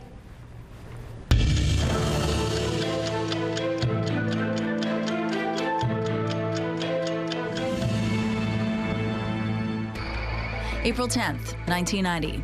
The Mulroney government's GST bill was passed by the Commons on a vote of 144 to 114. After much stalling by the Liberals and countrywide protests, the Senate passed the bill in December, and it became law in January of 1991. April 10th, 1997. Manitoba began bracing for what turned out to be the highest Red River flood levels since 1852. The province formally requested the Army's help in sandbagging efforts. What was dubbed the flood of the century turned southern Manitoba into a lake and forced 28,000 people from their homes. April 10th, 1998. Marathon Northern Ireland peace talks produced a landmark settlement known as the Good Friday Agreement on governing the British-ruled province. The accord was approved by voters in Northern Ireland and the Irish Republic 6 weeks later. Northern Ireland has been plagued by sectarian violence since 1969. It's time now for this week's Adorable Adoptables. We begin with Cookie, this sweet, almost year-old treat of a pup. Cookie loves to adventure and is incredible on a leash. He's got loads of energy and loads of love. And look at that grin. Next up is Nora. This one-year-old kitten is quiet and likes to take things slow. Nora enjoys interactive toys and is eager to discover new hiding spots. And then meet Gilbert. This 2-year-old pup is looking for a fresh start where he's judged only on his sweet and gentle personality and not on how he looks. Gilbert needs to live outside of the city because of breed-specific legislation. If you think you can offer any of these animals a good home, just head down to the Winnipeg Humane Society or give them a call. The number's there on your screen. And get ready to celebrate your child's next birthday with a Your Morning Winnipeg contest. Today is your last chance to win a kid's birthday party valued at $300 from Crockadoodle on Kenison location. You can invite up to 8 guests to party and paint your own pottery. To enter, head to the contest page on our website, ctvwinnipeg.ca, and don't forget to enter the keyword happy. Good luck. Coming up, we're live at the Red River Exhibition Place. This portrait of Mick Jagger is up for sale. We'll be back after this with more. Let's go back now to the Winnipeg Fine Art Fair, which is happening this weekend. Ainsley, you are looking at some gorgeous pieces this morning. Have you found anything you want to buy? All of them. Seriously, Chris Simonite is an exceptional artist. He's on the board here at the Winnipeg Fine Art Fair. Chris, tell us about your work, because I'd be afraid to have you draw me. I don't know what would happen. Well, okay. Well, I actually have a name for my work. I decided that it's called Cubo Weirdism. So this all started, especially with this, the vast majority of my work is this kind of crazy face. It kind of started one day when I thought to myself, what would happen if Picasso, you know how Picasso would do those paintings where the eyes were askew and noses were in the wrong place? What would happen if he painted that more realistically? So I decided to try it, and it worked. The faces were recognizable, and I got kind of obsessed with it. And one of my favorite things that happens is sometimes people will approach my booth and just start laughing. And that's the best, because like I've got a cartoonist in me that just wants to make people laugh all the time. So that started. Well, I was going to say, we don't have all the pictures here, but what other faces do you use? Well, any that someone commissions me to do, absolutely. I have a ton of musicians, Mick Jagger here, the rest of the Stones. I have a big Beatles one right now, one of John Lennon and Jimi Hendrix. But a lot of pop culture characters, you know, people like Walter White from Breaking Bad. Really, if I haven't done it, you should tell me, and I will. I love that. And landscapes now as well. Yeah, so I thought to myself, how can I translate this idea into landscape? And I'm not sure I really have. I'm not sure this is really a Cubo weirdest landscape, but it is a weird landscape, and it's interesting. It's really, at this point, just about composition and having fun with composition. And so, yeah, that's something I'm going to do a lot more of. Awesome. Thank you so much. I hope people come and check you out at the Winnipeg Fine Art Fair. There are 77 local artists. Kicks off at 4. Get your tickets now. Okay, thank you, Ainsley. And we're heading into the weekend, Terry, and it's going to be a good one.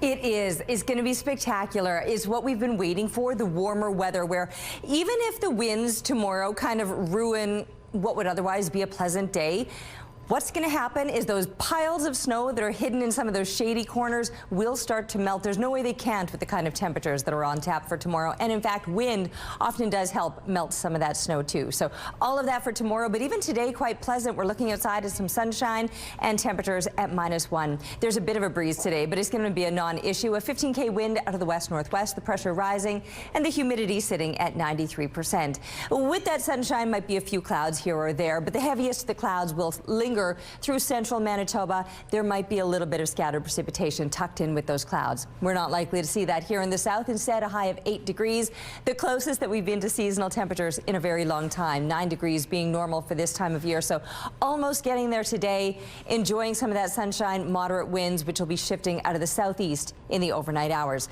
Dropping down to 0 degrees, just a few clouds lingering. Still some more sunshine tomorrow, but we'll see more clouds building up.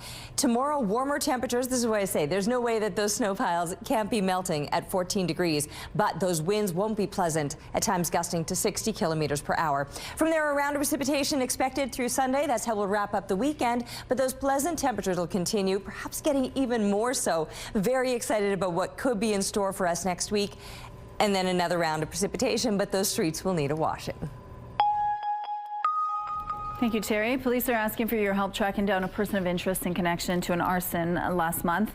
The blaze at a vacant building in the 100 block of Henderson Highway was discovered by General Patrol officers around 2:15 a.m. March 25th. No injuries were reported, but police are now hoping to find this person. She's described as having a small build and long dyed red hair. She was wearing tasseled mukluks, a black hoodie, black and gray striped mittens and glasses.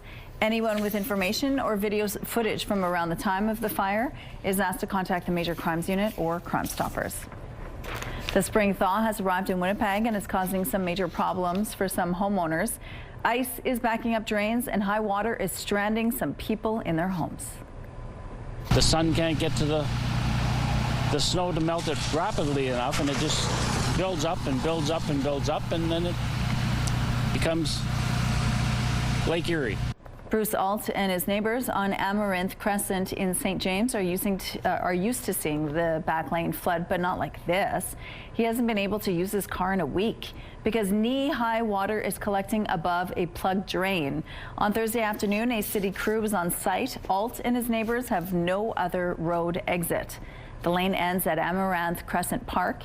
City of Winnipeg Public Works Chair Janice Luke says call volumes have been high over the past few weeks for back lane flooding, but it's to be expected given the freeze-thaw cycle this time of year. This is prime season. We have 18, 19 steamers. We hire out commercial steamers also, so it's a very busy time. The city tells CTV News it's aware of the frozen catch basin and is actively attempting to open it. A spokesperson says it appears there may be mud or some other blockage that is causing difficulty. They say they'll continue working until the issue is resolved. Gas prices are down today in some parts of the country, but they're still high. In the Toronto area, prices are hovering around $1.73 a litre, with the national average today sitting at $1.78. Gas price analyst Dan McTagg says whether prices will jump again will depend on what happens with the peace talks in Pakistan this weekend. He says energy markets are monitoring the Iran war ceasefire negotiations before any further price movements are made. We're living the same stresses as everybody else when we go to the tank, and our buses are costing us around 35 to 40% more to fuel up. Some school bus companies and driving schools in Montreal are now calling on the government to help alleviate fuel costs. School bus company owner Andrew Jones says the spike in prices is putting a huge dent into his bottom line. And unlike other transportation operators, they are unable to implement a fuel surcharge to pass along the extra costs. And the association representing Quebec's driving schools are also now calling on the government to remove its cap on the cost of driving lessons to offset the price of gas. A man involved in that massive gold and cash heist at Toronto's Pearson Airport has now been sentenced to 4 years in prison. The 44-year-old was also given 40 years to pay back $22 million in restitution. Police call the incident that happened in 2023 the largest gold heist in Canadian history. A flight arriving from Switzerland had a cargo shipment containing 400 kilograms of gold valued at more than $20 million at the time, as well as about $2.5 million in foreign currency. That was later reported missing. New research suggests vitamin D levels in midlife could play a crucial role in longer-term brain health and preventing dementia. An Irish team looked at the vitamin D levels of nearly 800 adults with an average age of 39 years old. Then they looked at information gathered from brain scans of those same patients 16 years later. Those with lower levels of vitamin D at the outset showed more protein deposits associated with preclinical dementia. As research continues on that front, Health Canada says vitamin D plays many roles in maintaining health, including building and maintaining strong bones and teeth.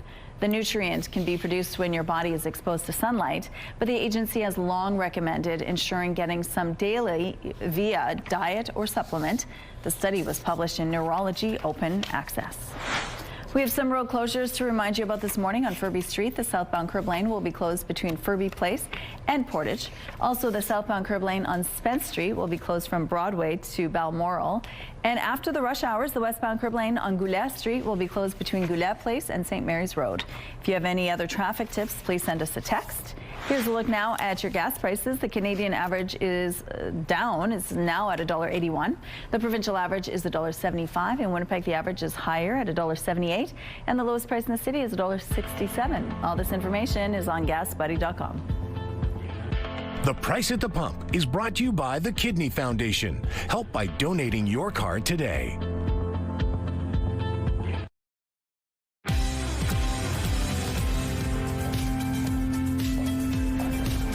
-1 outside right now, and the sun is shining for us. What a gorgeous way to be kicking off your Friday morning. Sunshine and light winds out of the west-northwest, 15 kilometers per hour. The pressure rising, humidity at 93%.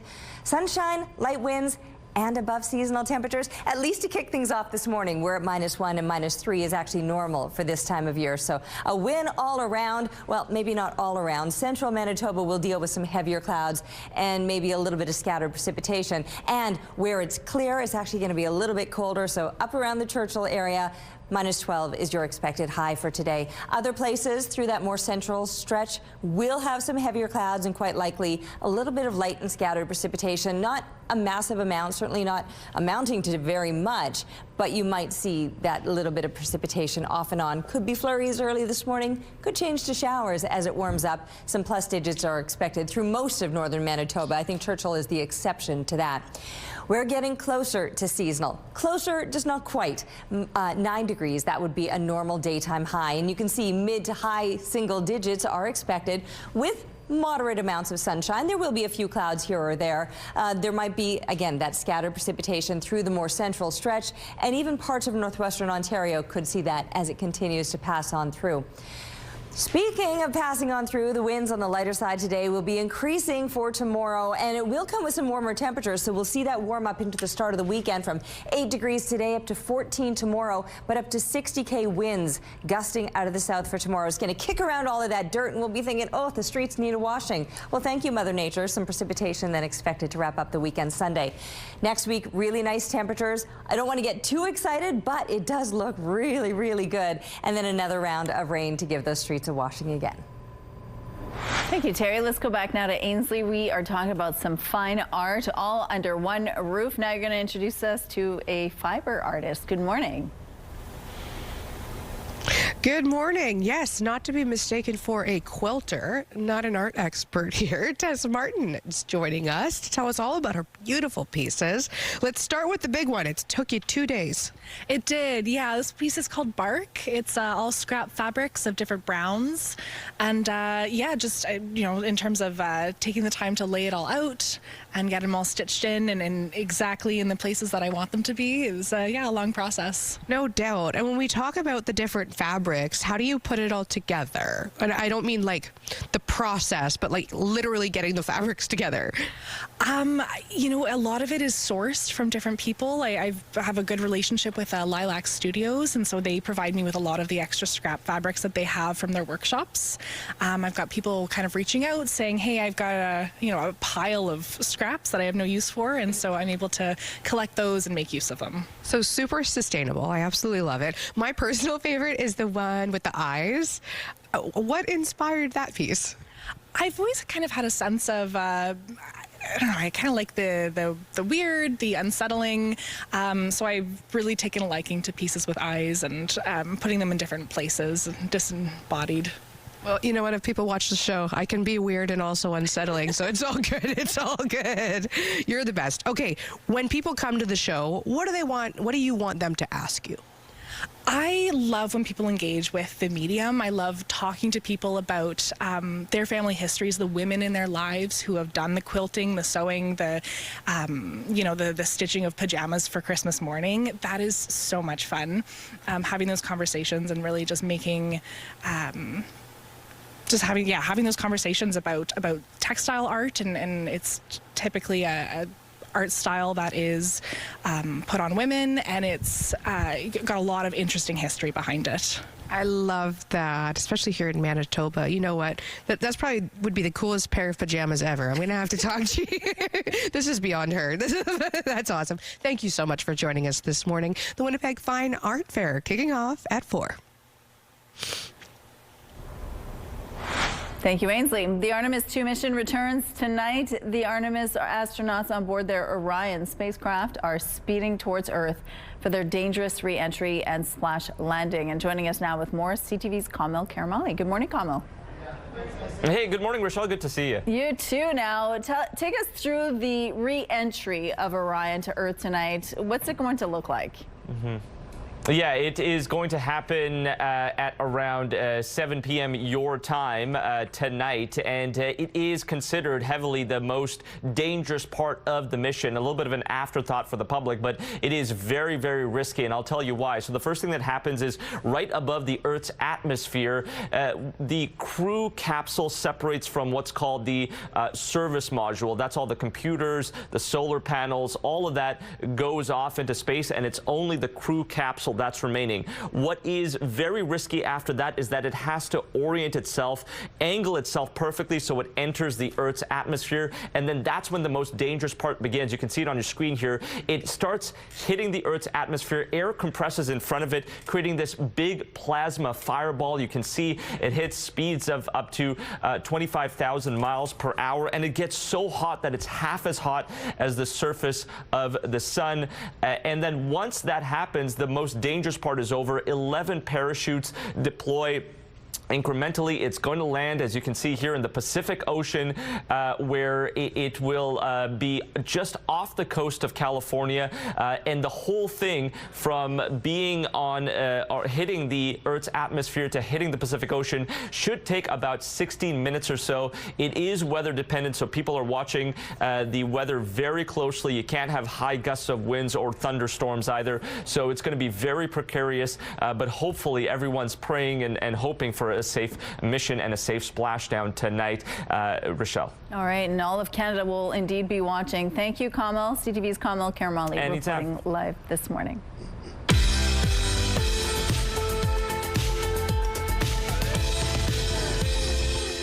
Let's see who's celebrating a milestone today. Happy 3rd birthday, Macy. Love from Mom, Nanny, and Papa. Happy birthday, Louise, from your friends and family in Rossburn and the gang at North 40 Ranch, and Buddy, of course. Happy anniversary, EJ and Seth, from your family and friends. Happy 18th birthday, Alicia, from your ICP family. Happy birthday, Michelle. Love Mr. Vanilla. Happy birthday, Seth, from your family and relatives. Happy 13th birthday, Sloan, with love from Nana. Happy 12th birthday, Caleb. Your family and friends love you so much. Happy 50th birthday, Tammy. Love from Mom and Dad. Happy 25th birthday, Rona, from family and friends. Happy 35th anniversary to Scott and Brenda from your friends at work. Kim, Jay, Jonah, Kevin, Chris, Scott, and Lauren. Happy 100th birthday, Marjorie Zedun. Family and friends from Winnipeg and around Canada, including your 11 children and many grand and great-grandchildren, are looking forward to celebrating with you Sunday in Pittsville, Wisconsin. And wishing Connie a very happy 97th birthday with love from all the family. To submit your milestone, visit our website, ctvnewswinnipeg.ca, and fill out the form at least 2 days in advance. It'll also enter you into our monthly contest for a chance to win a $100 gift certificate to Party Stuff. Milestones is brought to you by Party Stuff, Winnipeg's balloon headquarters with 3 locations. Weather is brought to you by Blinds Are Beautiful. Our new Hunter Douglas showroom is at 900 Lorimer. All right, I'm excited about today because it's going to bring us as close to seasonal as we've been in a very long time, with an expected high of 8 degrees. Normal for this time of year is 9. It's right about where we got to last year, 8.5 degrees back in 1955, though. That record for today is 24.4 degrees. And no time soon will we be reaching those kind of temperatures. But a little heads up, we could get close to those numbers by the middle of next week. It's a ways off, so I don't want to get too excited about it. I'm excited enough about the weekend, although heavier clouds have moved in now in the last 20 minutes or so, and it's looking pretty gray and overcast at this time. But I do think we'll see more of that sunshine as the day goes on. It's -1 with a light breeze, 15 clicks out of the west-northwest, the pressure rising and the humidity sitting at 93%. So a few extra clouds here, and even more so through central Manitoba. That's where there might be even a little bit of scattered precipitation.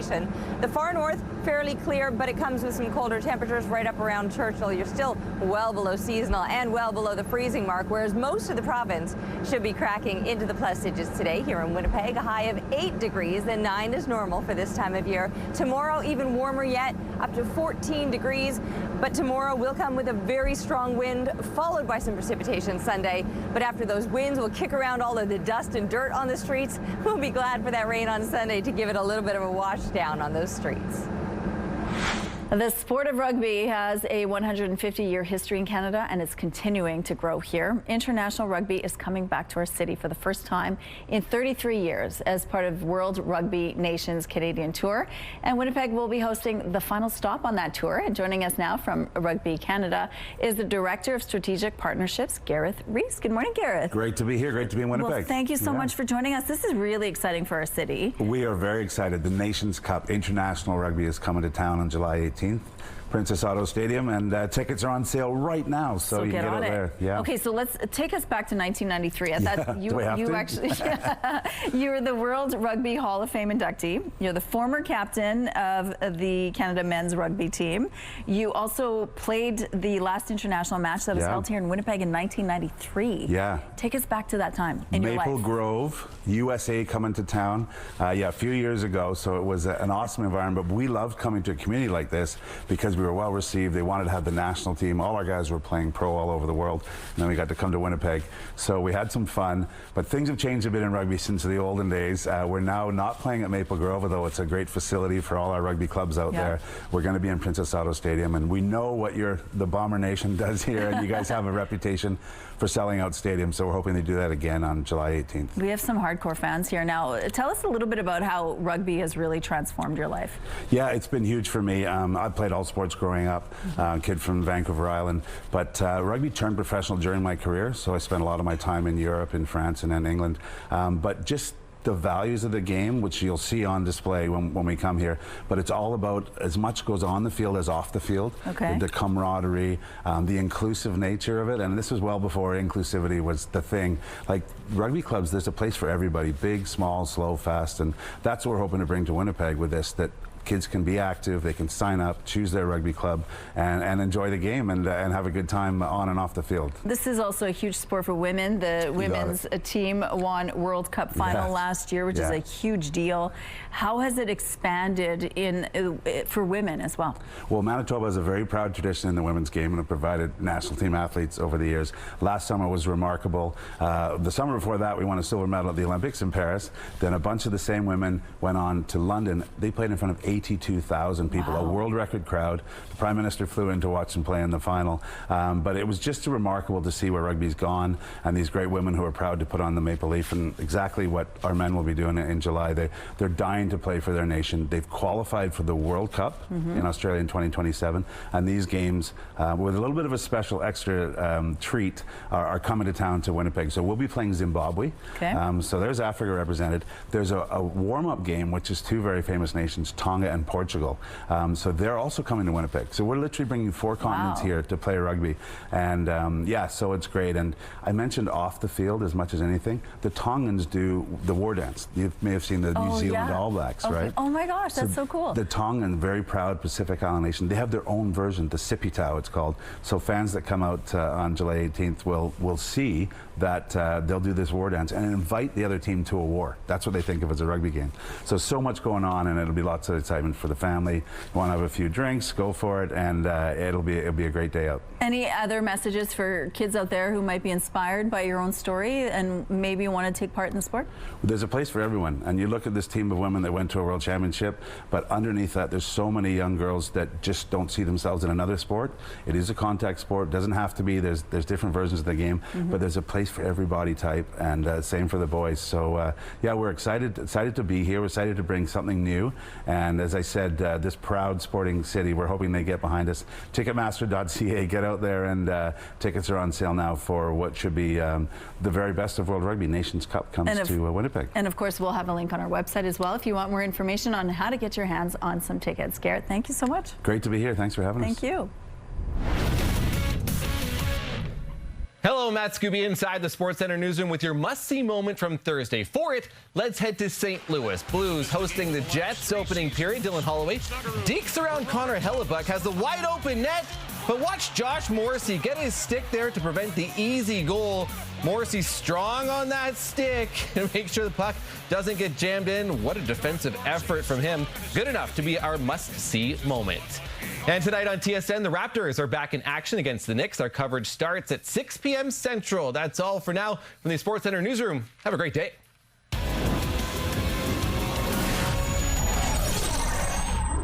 The TSN must-see moment is brought to you by Super Blinds and Draperies, featuring Hunter Douglas products.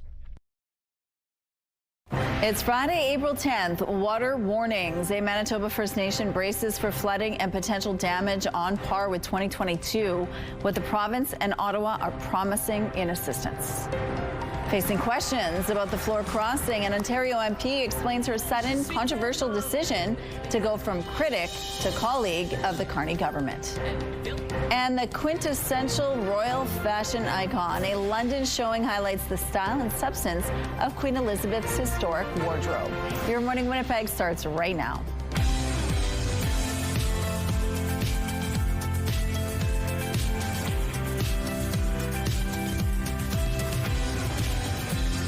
Good morning, Manitoba. It's 8 o'clock on your Friday. Thank you so much for staying with us here on Your Morning Winnipeg. Now at 8:15, we're going to have Manitoba's U.S. Trade Representative in Washington, D.C., Richard Madden, joining us at 8:15 to tell us about his job. He's been in that role for about 11 months. So we're going to find out a little bit more on what his goals are, his intentions, and what he's doing to promote Manitoba in the U.S. right now. We're also going to talk about his salary, so stay with us for that. And then at 8:27, Prairie Theatre Exchange has a brand new production. It's their last of the season, and it involves Academy Award nominee Mia Vardalos. So we're going to tell you more about that. Yes, let's talk about the weather, though. We're heading into the weekend. Oof. It's what we've been waiting for. Honestly, it is going to be so beautiful today and through the weekend. No, I should say it's going to be warm. It might not be beautiful, and that's because of the winds tomorrow. Oh, I know. I'm not excited to tell you about that, but I am excited to tell you about today. A little bit of sunshine. We do have a few heavier clouds hanging over us right now, but we'll see pockets of sunshine through the day. -1 is where we're sitting with a west-northwest wind at 15 kilometers per hour that'll remain on the lighter side. The pressure is rising, the humidity sitting at 93%. So today will be quite pleasant, especially relatively speaking. I think that's the biggest thing that we need to take into consideration here is just how crummy so much of, well, almost all of March, and even the first part of April has been with these well below seasonal temperatures. And remember, a couple days back, all of that snow. Well, now we're looking at some sunshine and a return to the more seasonal temperatures, though there are some heavier clouds still lingering through this central part of the province. And Winnipeg is just seeing a few of those clouds that have kind of moved in the last little while. Now, with those clouds comes the possibility of some light and scattered precipitation, not amounting to too much, but just enough to be like kind of a nuisance at this point. The temperatures, they're looking to be close to seasonal here in the south, and it's been a very long time since we talked about even close to normal temperatures, never mind above seasonal temperatures, and that's what we can expect for tomorrow. But tomorrow will come with some heavier clouds and the winds. The winds are easily going to be the worst part of tomorrow because the temperatures will be spectacular, getting up into those mid-teens, but that'll come with 60k winds gusting out of the south. Now, after all of that dirt is flying around Saturday, we'll be glad for some precipitation Sunday. We'll be thinking anything to keep that dust at bay. So a round of rain, then some heavier clouds, but look at the temperatures as we continue throughout next week. Yet another round of precipitation toward the latter part of the week. But a little bit of precipitation could mean a rainbow. Thanks to Chloe, 8 years old. I love your art. Please keep it coming. Now we want you to send your art to us through our website, ctvnewswinnipeg.ca. And when you enter your art, you also get entered to win a $100 gift card from Crocodile on Keniston. The weather art of the day is brought to you by Crocodile Paint Your Own Pottery. Make memories that last forever. Manitoba's Peguis First Nation is bracing for a repeat of one of the most destructive floods in its history. There is consensus on the risk of the severe flooding. Peguis is left with little time to safeguard the community. Local leadership have been told to prepare for damage similar to those caused by the 2022 floods. That was described as a 1 in 200-year flooding event. The province is helping out with $1 million in funding. Ottawa is sending humanitarian personnel to the First Nation. Its leaders want Ottawa to send troops, and they're asking the province to help push that request. For the first time since she crossed the floor, we're hearing from Marilyn Gladu and Prime Minister Mark Carney, who appear to be on the same page. She will vote with the government if there are votes relating to any aspect of that issue. 100% I agree with what the Prime Minister said. I will vote with the government. I will protect the rights and freedoms of women to choose, for people to be who they are and love who they love. Gladu left many people stunned when she joined the Liberals this week after spending a decade on the opposition bench. It was only a couple of days ago that she was openly criticizing the Liberal Party online. Prime Minister Carney says he and his colleagues had discussions with Gladu about certain issues before she made the move, and that she will vote with the government on any proposals around abortion and LGBTQ rights. The Liberals are now just one seat shy of a majority government, with 3 by-elections set for Monday. Here's a look at what's happening now in traffic along St. Mary's Road. Things have picked up in this part of the city, as you can see here, but overall moving quite well. If you see any problems out there, please send us a text when it's safe and legal to do so. To you by Curtis Carpets, Manitoba's flooring experts. Let's go back now to Ainsley McPhail. We're talking about some of the artists and some of the beautiful pieces there on display. You're going to tell us about an artist that deals with some steel and creates some scrap metal sculpting. Good morning. Good morning. How are you? That's my robot voice. And scrap metals. Oh my goodness. I'm trying to go through the pieces. Michael Beaudry joins us now and figure out which is which, because this is a whole mishmash. How do you put your stuff together, Mike? You know what? They actually tell me what they want to be. So I'm just a medium that puts them together, and the objects that I find actually speak to me, and they kind of assemble themselves is how I think about it. And this is everyday pieces. We've got a wrench here. What else have you worked with in the past? I will work with anything metal, especially if I can weld it, but there's no rhyme or reason to the things that I fall in love with. If it's 50 years old, scratched up, and someone has thrown it away, I fall in love. So that kind of starts with anything that I use to assemble these. And the coolest part is that it's connecting to real life people. Explain what I mean by that. Yes, a lot of times, you know, the pieces that I use, people have used the wrenches or the tins they've seen in their grandpa's garage, or, you know, objects that they've seen around their grandma and grandpa's house or farm. I connect with them that way, and when I kind of put them together, other people see their family history in them, and that's what kind of connects me to everyone. That's the best. What can people expect additionally to see when they see you at the Winnipeg Fine Art Fair? Well, we definitely want a really entertaining booth. We have different types of sculptures, different sizes. We also have them in professionally photographed print form so that you could hang them in your man cave or your office.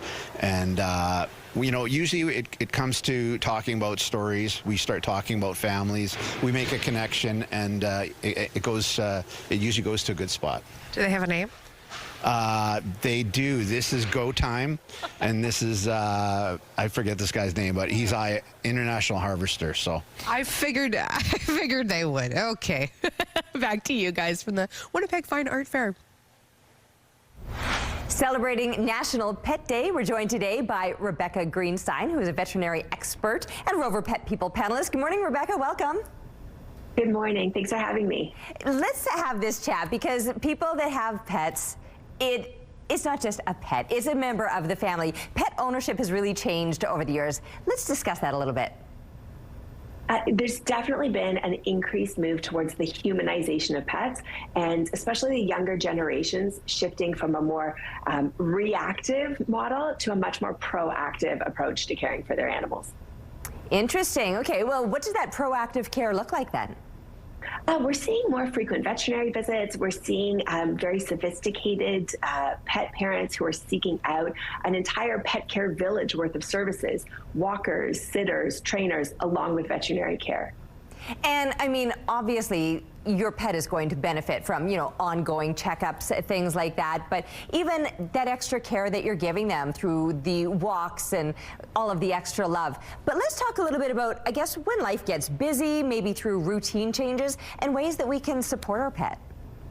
So that's a great question. Consistency is key, and it does take a village. So when it comes time to, let's say, you're called back into the office from a work from home schedule, you're going to need your pet care village. So your dog walkers, your sitters, your trainers to help maintain that consistency for your pets because they really thrive on that routine. Is there any way that we can kind of, help the pet adjust outside of like sitters? Like even before we get to the point of getting a sitter, is there, things that we can do? Maybe like leave them a little, I don't know, something with your scent on it. I suppose it's through the house, or leave the radio on, things like that? That's a great question. So I think there is an increased focus towards the importance of mental enrichment for your pets. So getting them used to times of sort of positive separation so that we don't create a situation of separation anxiety, making sure that you leave them with something that smells like you or a favorite treat, making sure that time spent around the crate is positively reinforced so that when you do have to step aside, that they're not panicking. And when in doubt, you can also leave them in the care of someone you trust. Yeah, okay, let's talk about that care and maybe how to find the right person or how to make sure that they're a good fit for your pet. I'm so glad that you asked. So Rover.com is the world's largest network for providing trusted pet care. And we have all sorts of sitters, trainers that are pre-vetted so that way you can make sure that whoever it is that you're trusting your fur baby with is someone who is qualified and you know that you're leaving them in excellent hands. Very nice. So do you get a chance to kind of like meet that person in advance and kind of check the chemistry? Of course you do. And that chemistry that you're alluding to, that is so important. When your pets are becoming your fur babies, you don't just want to leave them with anyone. There's an opportunity for meet and greets, for practice days, because you really want to make sure that that fit is authentic and it really works for you and most importantly, for your pet. Okay, and I think a lot of people will find a little bit of peace of mind then in making sure that they've got the right match. Tell us again where it is that we go to find these people. Rover.com. Easy enough, a great place to make sure that your pet is taken care of even when you got too much on your hands. Thanks so much for joining us, Rebecca. It's good to have this chat. Thank you so much for having me. All right, looking now through the CTV Live Eye, brought to you by Bathfitter, exclusive home of the PermaFit solution. We do have a few extra clouds that have kind of moved in over the city right now. not ideal looking, but it is going to be a whole lot warmer today than anything we've experienced this week, anything that we've experienced, in fact, over the past several weeks. So finally getting close to seasonal temperatures. We begin at 0 degrees here in Winnipeg. That's up from, I shouldn't say we begin, because we had slipped as low as -1, but we're back to the freezing mark right now. -3 is actually a normal low. That's where Brandon is sitting, along with Swan River. Many places right around the freezing mark, some heavier clouds lingering, especially through the central part of the province. I'll show you the satellite image in a second. It's actually quite clear, though, through northern Manitoba, and with those clear conditions come the colder temperatures. So Churchill sitting at -25, but feeling like -33. That's once you're factoring in the breeze, which thankfully for us here in the south is on the lighter side and will stay that way today. There you can see the heavier clouds, and the heavier clouds that have moved right in over Winnipeg. Look at those darker gray patches there. I don't know if you can see them. Hopefully you've got a bigger screen than mine. Possible flurries just to the north of us. We could get kissed with just a flake or two of snow, but also some pockets of sunshine as we continue through the day. 0 degrees as we get kids into the classroom, 5 degrees through the lunch hour, up to 7 by the time they're coming home. But wait, there's more. Our high today, 8 degrees. 9 is normal for this time of year, so almost getting there today, surpassing it tomorrow. Sounds good, doesn't it? Or I should say, looks good. Maybe not so much. Those winds up to 60 kilometers per hour out of the southeast, very strong and gusty. After that, after all that dust is blowing around, we'll be glad for some rain, cleaning off those streets a little bit. From there, those pleasant, mild temperatures continue throughout next week. We're taking a break right now, but we'll be back with your Morning Winnipeg.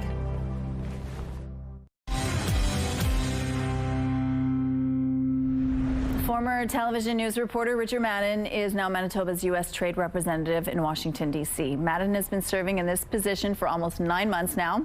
And joining us is Richard Madden himself. Good morning, Richard. Great. Thank you for having me. Good morning to you. Thanks so much for joining us. Pleasure. What time do you get up in the morning to do this show? I get up at 2:08. Yeah. Yeah, it's early. Then you hit the ground running. I do. Yeah, I really you're doing a great do. job. Thank you. Well, let's talk about some of the controversy around your hiring with this position. We have to kind of address the elephant in the room. There's controversy? There is. Oh, okay. According to public disclosure, you're collecting a salary of $387,000 a year by the province. Yep. Some would say that's really high for this position. How do you justify how much money you make here? Well, you said it. It's public disclosure, and it's in line with all the other provinces have. Ontario's there, Alberta's there, meaning working inside the embassy. And it's an important time to protect and advance a $40 billion economy, Manitoba-U.S. trade. So if there's a time to do this, it's now. Okay, but you don't have background in trade negotiations.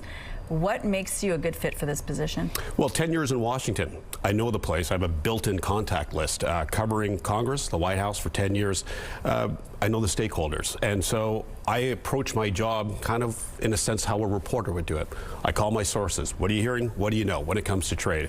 I speak to members of Congress on background. I speak to them in public, in person, to get a sense of where Congress is at as we head into this third quarter of USMCA talks, or CUSMA talks. Yeah. There's a review coming up on July 1st, as you know. So having this built-in network gives an advantage because Manitoba opened this position from scratch. There was no representation for over a decade. The last person to represent Manitoba, of course, was Ambassador Gary Dewar, former premier. But he had an entire staff. Ontario has an entire staff where the new person comes in, but they have an existing infrastructure. Same with Alberta. So Manitoba, we've opened this at a critical time, and I already have that contact list, which has been very helpful. We've met with over at least 3 dozen members of Congress on the House and on the Senate side, Republicans and Democrats, getting that message across of what Manitoba has to offer and why it is an essential part of the agricultural supply chain, the abundance of critical minerals in this province, and now our big pitches on Arctic security and how that fits this North American secure hub. Okay, so let's talk about those 9 months in chatting, in meetings, closed door meetings. Yeah. How's it going? What are you hearing from those in Washington? Well, I can tell you it's the interactions are more positive now. Just a bit of context. I covered Liberation Day at the White House as a reporter. Yeah. And I could feel that we are at a very critical, strained time for Canada and the U.S. I mean, that's not a secret. We've heard what the president has said. We've heard him talk about the 51st state. We've heard them muse about annexing Canada. We see some American right-wing politicians kind of getting involved in the Alberta separatism movement, which deeply concerns me. So knowing what was coming down the road is when I thought this is an important time to promote a province that has a lot to offer. So the meetings at the start, sometimes there's a bit of hostility, but now as we approach a midterm election year and American lawmakers are feeling the impact of tariffs, they're feeling the impact of this trade war with Canada, that they are more open to it. Because a lot of these lawmakers, particularly on the House side, are hearing from their constituents that the affordability is becoming a deep problem. On the farm states, from Illinois down to Missouri and Kansas, they are feeling the impact of farm workers not working at the processing plants because of these ice raids. And so they're relying on goods from Canada. Pork is a huge export into the United States. So they're starting to become they're very receptive, and they're looking for ways to dial back the tensions. Then you look at Florida and Nevada, where tourism is taking a huge hit. Las Vegas is seeing a huge drop in tourism numbers, particularly from Canadians. I was approached by House and Senate offices from Nevada to see how can we bolster tourism between Winnipeg and Las Vegas. Okay, so you brought something you want to show us. Well, you know, usually what I do is I leave behind when I meet a member of Congress. Depending on the topic, depending on what the focus of the meeting is. So it's something like this, right? It's a little pamphlet, and in this one, this is about critical minerals. We leave this behind, and that way they have a permanent record of what we discuss, and they have a reference point when we do a follow-up meeting shortly thereafter. We're almost out of time already, less than 30 seconds. What's your next move in Washington? What's next? I thought you meant like after this. Probably going to go for breakfast. So really excited for next week. There's an Arctic summit hosted by Republican Senator Lisa Murkowski, who's a powerful senator in the U.S., a strong ally of Canada, a big supporter of the Arctic. This is the first time Manitoba is going to have presence at this critical summit, where they will meet with other ambassadors, other lawmakers, other experts in the field to really share the Manitoba story in the Arctic. At the end of April, I'm back in D.C., where Manitoba, for the first time, is hosting a reception at this critical mineral summit, where deep-pocketed investors, other experts, lawmakers are going to be there to share with them the supply of critical minerals Manitoba has to offer. Well, you'll have to keep us in the loop and let us know how's it going, and come back anytime. Absolutely. Thanks for having me. Thanks, Richard. You bet. All right, I am also ready for breakfast, or lunch, as it would be on the morning show. Second breakfast is what we call it, actually. All right, out here this morning it's 0 degrees, a few extra clouds hanging above. They kind of squeezed in on us over the last hour or so, but still hoping to see some pockets of sunshine through the day today. The winds at the moment, they're out of the west-northwest, 19 kilometers per hour. The pressure rising, the humidity is sitting at 90%. So with those heavier clouds, especially through more of central Manitoba, there is the possibility of some light and scattered precipitation. I do hope to see a little more sunshine throughout the day today. Oh, I just saw a flake of snow. It was only one. Relax. Even those places that will perhaps see a little bit of precipitation, it's not going to amount to much.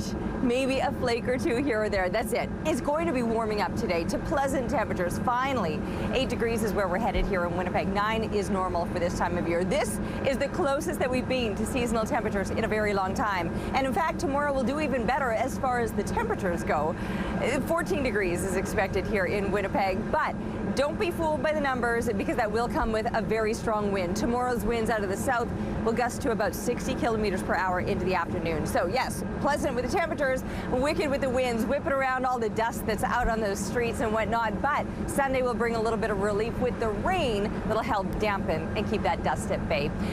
Big thanks to Greg sharing his picture with a couple of cabs out here after the storms passed through in the Steep Rock area. Keep the pictures coming, please, to Winnipeg Weather at ctv.ca. Weather is brought to you by ABC Fire and Safety, your CO2 refill store.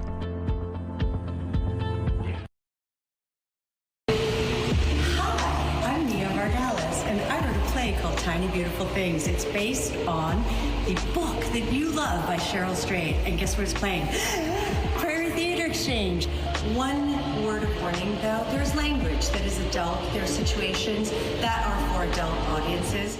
please leave the kids at home. The Prairie Theatre Exchange has connected with former Winnipegger, My Big Fat Greek Wedding star and Academy Award nominee Nia Vardalos for its latest production. The play, titled Tiny Beautiful Things, was adapted for the stage by Vardalos and is now here for its first major production in Canada. And joining us now is actor Laura Olafson. Good morning, Laura. Good morning. Thank you so much for joining us. Thank you for having me. This is really exciting. The fact that Nia Vardalos, of course, is a beloved Winnipegger and that she has a connection to this play and came here. Tell us a little bit about when she did come here in February, what she was doing. Yeah, she came in February just to visit the space, I believe, and to do some promotion for us. And she signed a poster of the show's poster in the lobby. Okay. And she's a dear friend of colleague of our director. They went to University of Winnipeg together. So she's connected to Winnipeg in many ways and just kind of came to help us out with the promotion of the show. Okay, and so she played Sugar for many, many years. You are playing Sugar in this production. Tell us a little bit about who Sugar is and what's going on in the story. So Sugar is based on Dear Sugar was the column that Cheryl Strayed took over for the Rumpus in 2010 to 2012. So it was an actual column that people wrote into, sort of asking her for advice. Okay. And so the column then she compiled all these letters into a book called Tiny Beautiful Things, and then Nia adapted the book into the stage version, the play. So she's pared down a lot of the book into the play, so not all of the letters made the cut, but a lot of them did. So yeah, that's kind of... How do you take letters and then turn them into a stage production? Well, she did it somehow, and we've got 3 letter writers in the show that sort of embody all the different letter writers, and then I play Sugar, so I respond to them accordingly and based on which letter they've written. So well, that's fun. It's really powerful. I guess. Yeah. So this started on Wednesday. It's running it's actually running right now. We opened, So how has the audience responded to this? Really beautifully. I think there's a letter in there for everyone. You know, there's something that someone can connect to, and I think, you know, we've all been through a lot of pain and heartache in our lives, and so it's kind of there's universal truths within the play, so you can kind of feel that from the audience. You know, there's something that it will touch somebody. So it's been really beautiful to feel that. How do you connect with the character? Oh yeah, well, she's an empath, so I do connect with her in that level. I feel like you know, she truly cares about the people she's writing back to, and I think I sort of share that with her. And yeah, it's she's just an amazing character, amazing person that, you know, I'm just kind of trying to aspire to be more like her every day and take the advice that she gives to people. Okay, because she's a real person, so that really sets the bar high too, right? Yes. So the play's on right now, and there are tickets available, so if somebody wants to check it out, this is a really good play if you're looking for something to boost your mood. Absolutely, and it's there's no intermission, so it's an hour and 40 minutes, so you're just sort of in the theater and you're along with us for the ride, and then you're home by 10 p.m. So it's perfect. You know. All right, well, if you want more information, we do have a link on our website where you can get your hands on some tickets. Thank you. Yes, thank you.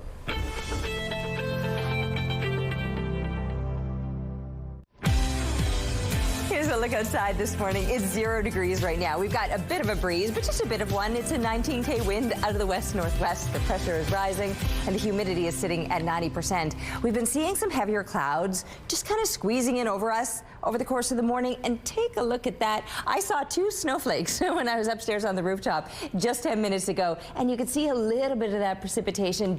We're right on the edge of it. I don't think we're going to see much, perhaps more through parts of northwestern Ontario or where these heavier clouds are lingering. We're actually likely to see a few more pockets of sunshine through the day today, with us right on the edge of that cloud cover. 8 degrees, pleasant temperatures, finally, almost seasonal, in fact, with 9 degrees being normal for this time of year. This is as close as it's been in a very, very long time, and it comes with a light to moderate wind out of the west at about 15 kilometers per hour. Now, overnight, dropping down to the freezing mark, winds out of the southeast, so shifting a little bit, and then those winds tomorrow are going to be nasty. The temperatures will be spectacular, but the winds less so. They'll be out of the southeast, gusting at times to 60 kilometers per hour. So 14 degrees may not seem as pleasant as we might think in our head 14 degrees is going to be. After that, all of that dust that's going to be flying around on Saturday will get washed down on Sunday with a chance of some precipitation. Still, the seasonal temperatures, and maybe even better than that, next week is looking pretty incredible at times.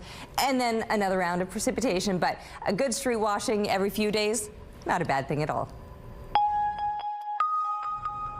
Canada's job market rose slightly last month. Data just released this morning by StatsCan shows the economy gained 14,000 jobs in March.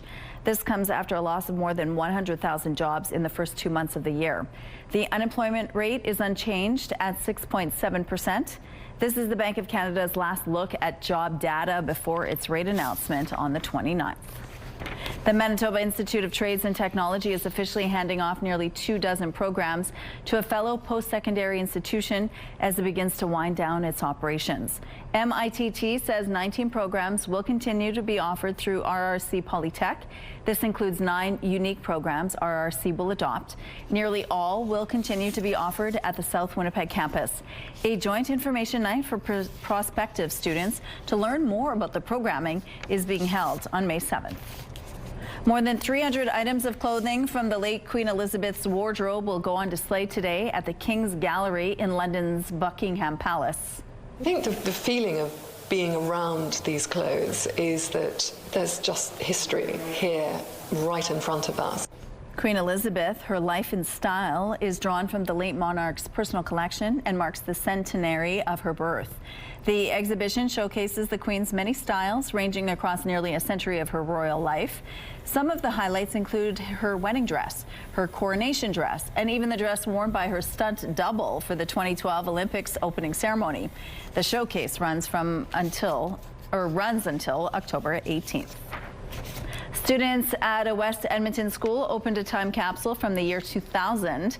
Among the items inside, video interviews with students about their dreams.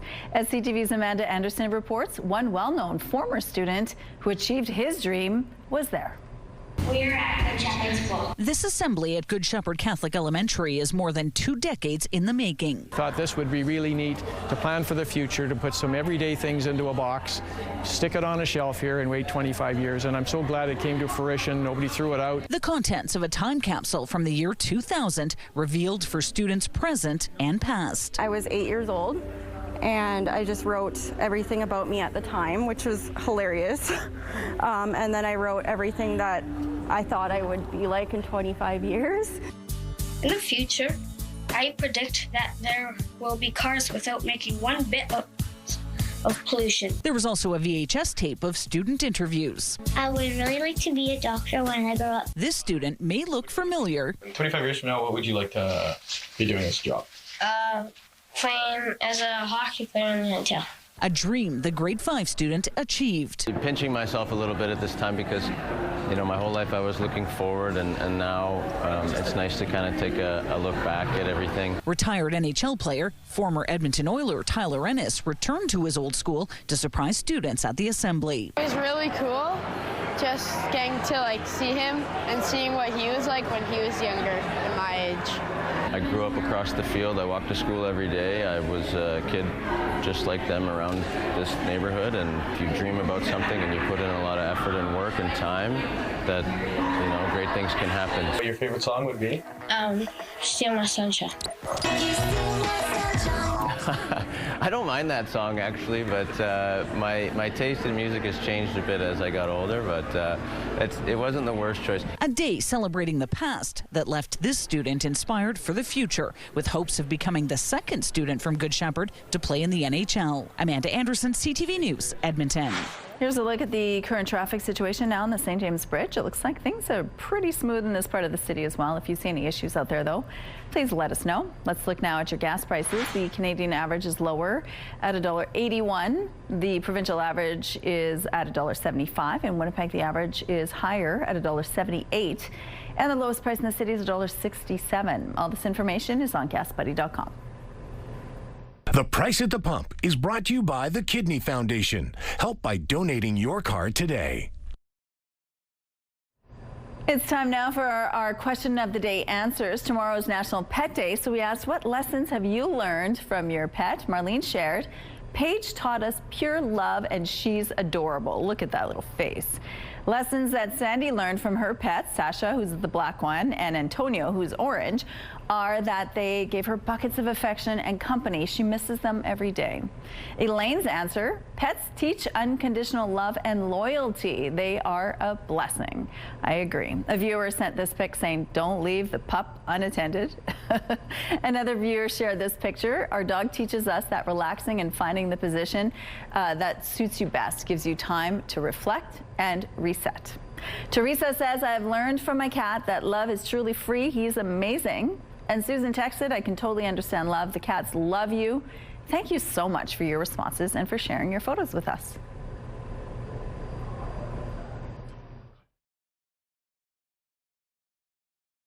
Question of the day, brought to you by Provivo, Manitoba's #1 cool sculpting clinic. Science-backed body contouring. Get ready to celebrate your child's next birthday with a Your Morning Winnipeg contest. Today is your last chance to win a kid's birthday party valued at $300 from Crockadoodle on Keniston location. You can invite up to 8 guests to party and paint your own pottery. To enter, head to the contest page on our website, ctvwinnipeg.ca, and don't forget to enter the keyword happy. Good luck.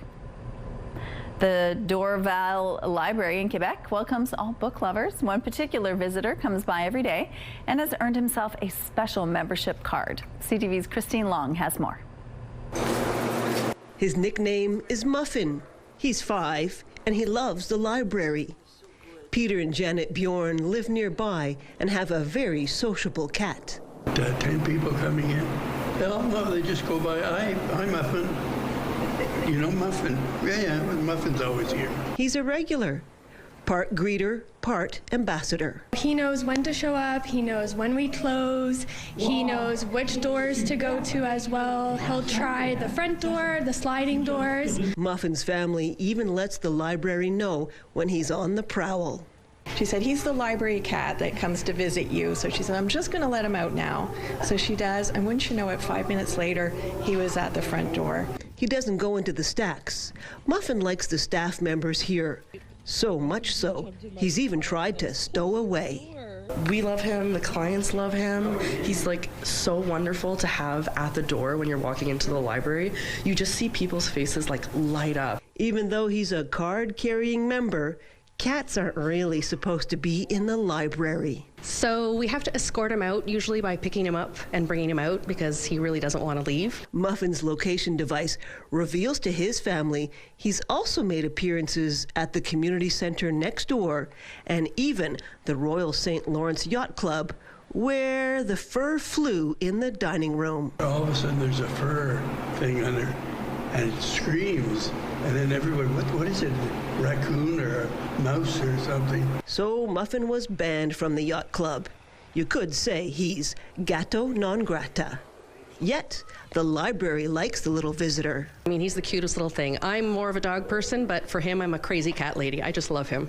So they gave him a lifetime membership, good for all his 9 lives. Christine Long, CTV News.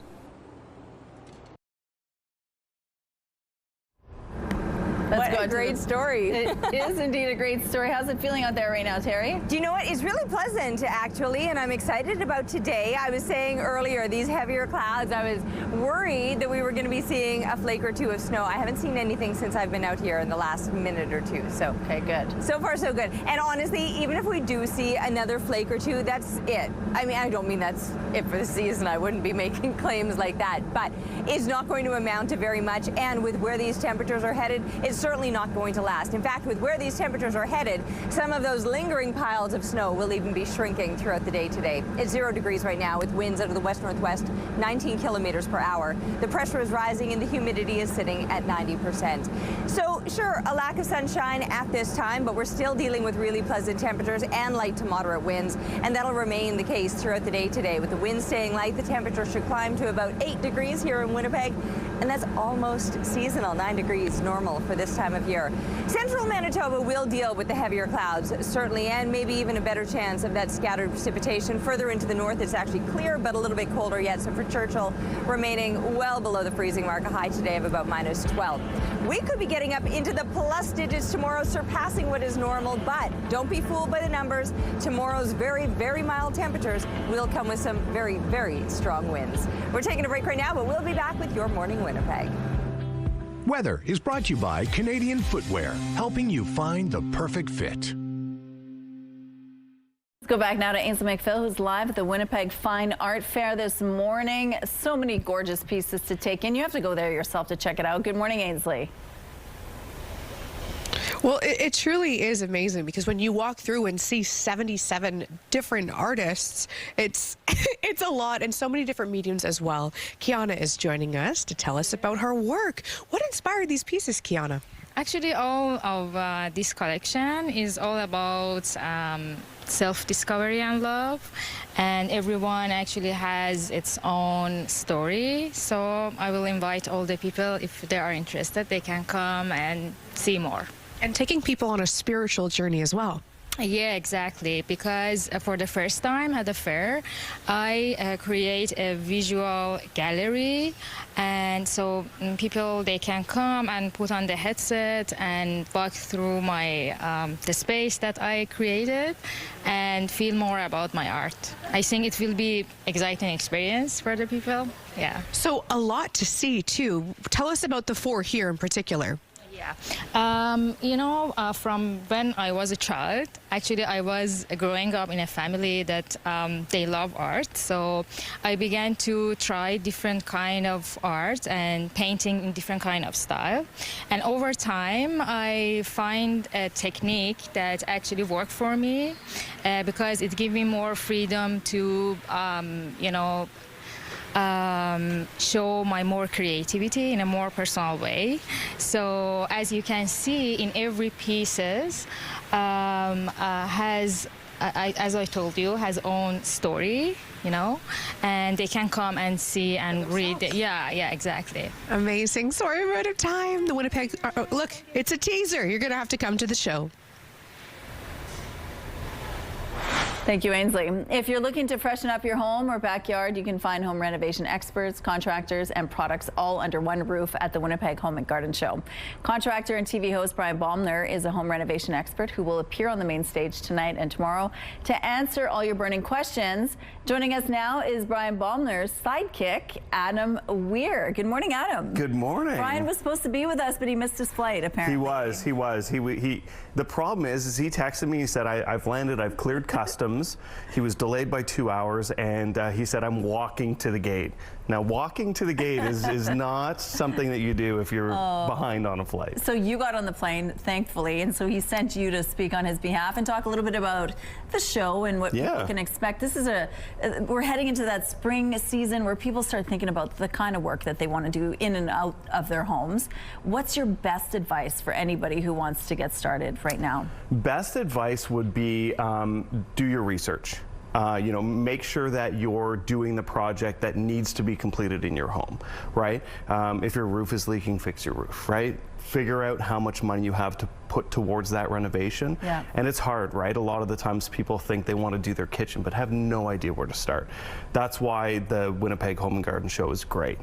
Go, you can talk to a ton of contractors, a ton of trades, and really kind of figure out what things will potentially cost and get a better idea on what you're looking at. Because often people think it's a certain set cost, but then there's always some other problem somewhere. Oh, big time. And I can speak from experience with this because we're having renovations done in our home. There's always some other cost that shows up. So you need to be prepared for any kind of scenario. Well, that's the thing, right?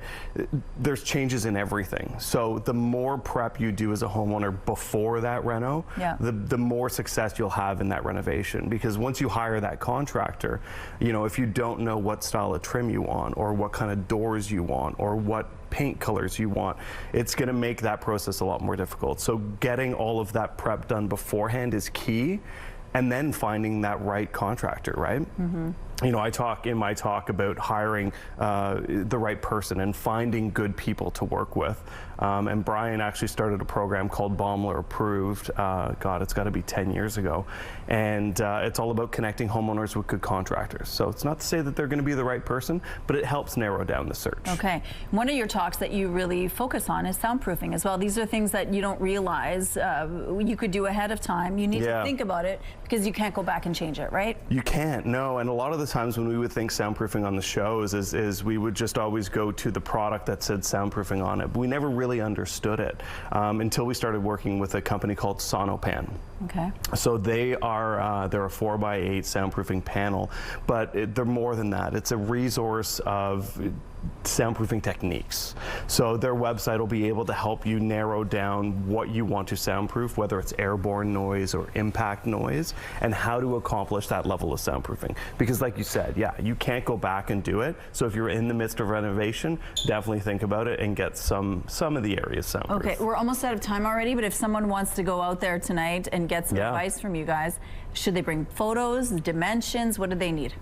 Oh, geez, give us your address. We'll come by, we'll take a look, we'll help you out. Oh, I would love that. But no, come by with some questions. Brian's on stage tomorrow. No, he's on stage today at 5. And then he's on stage at 1 tomorrow. I'm on stage at 3:30 tomorrow, and then 1 on Sunday. So come on by with any questions. All right, sounds good. Thank you so much for doing this, and welcome to Winnipeg. Thank you. All right, it's going to be a pleasant weekend, or at least it's going to be a really pleasant kickoff to the weekend. Tomorrow's going to get windy, but we'll get there. 0 degrees is where we're sitting right now, and the winds are light to moderate. 19 clicks out of the west-northwest, with the pressure rising and the humidity sitting at 90%. We do have a few extra clouds hanging over us right now, but there will be pockets of sunshine. We're in for a pleasant day.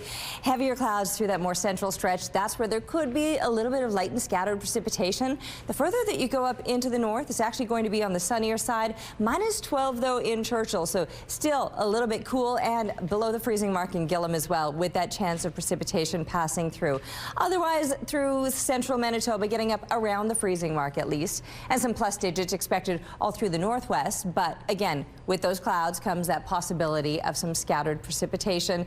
Through southwestern Manitoba, a little more sunshine, especially as these clouds clear out, and they likely will. Nipawa seeing a few flakes of snow. We've got some heavier clouds right now. Could see a flake of snow. Nothing to be concerned about. We'll actually likely see a little more sunshine as the day goes on, and 8 degrees is as close to seasonal as we've been in a very long time. Northwestern Ontario also with those mid to high single digits and pleasant conditions for the most part. Now, tomorrow I mentioned those winds will get up to 14 degrees. The temperatures will be spectacular. Maybe even a little bit of sunshine, but some very strong winds followed by some precipitation expected on Sunday. We're taking a break right now, but we will see you back here in just a couple minutes. Rooftop arrangements provided by Lacoste Garden Center. Salon services provided by Essentique Spa Salon. Well, we're going to send you off into the weekend, but first we're going to show you some fun video. We kick things off with these pups not pleased with the sounds coming from their human sister.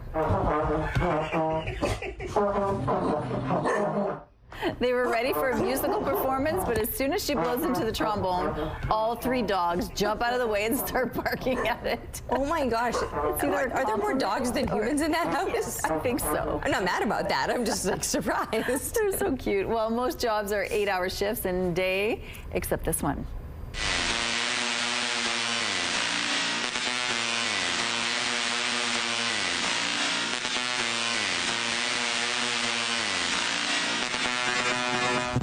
That's right, moms are on the clock all day long.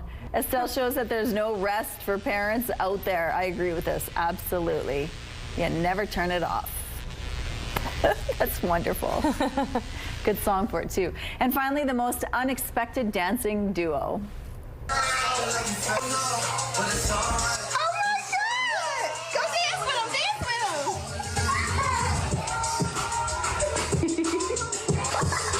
When Junior turned 4, he got a surprise visit from Spidey himself. Yes. Not only did he turn up, he also joined in on the dancing, showing off all of his moves. Doesn't know it yet, but his favorite superhero is actually his dad. That does it for us. Have a wonderful weekend. We'll see you Monday.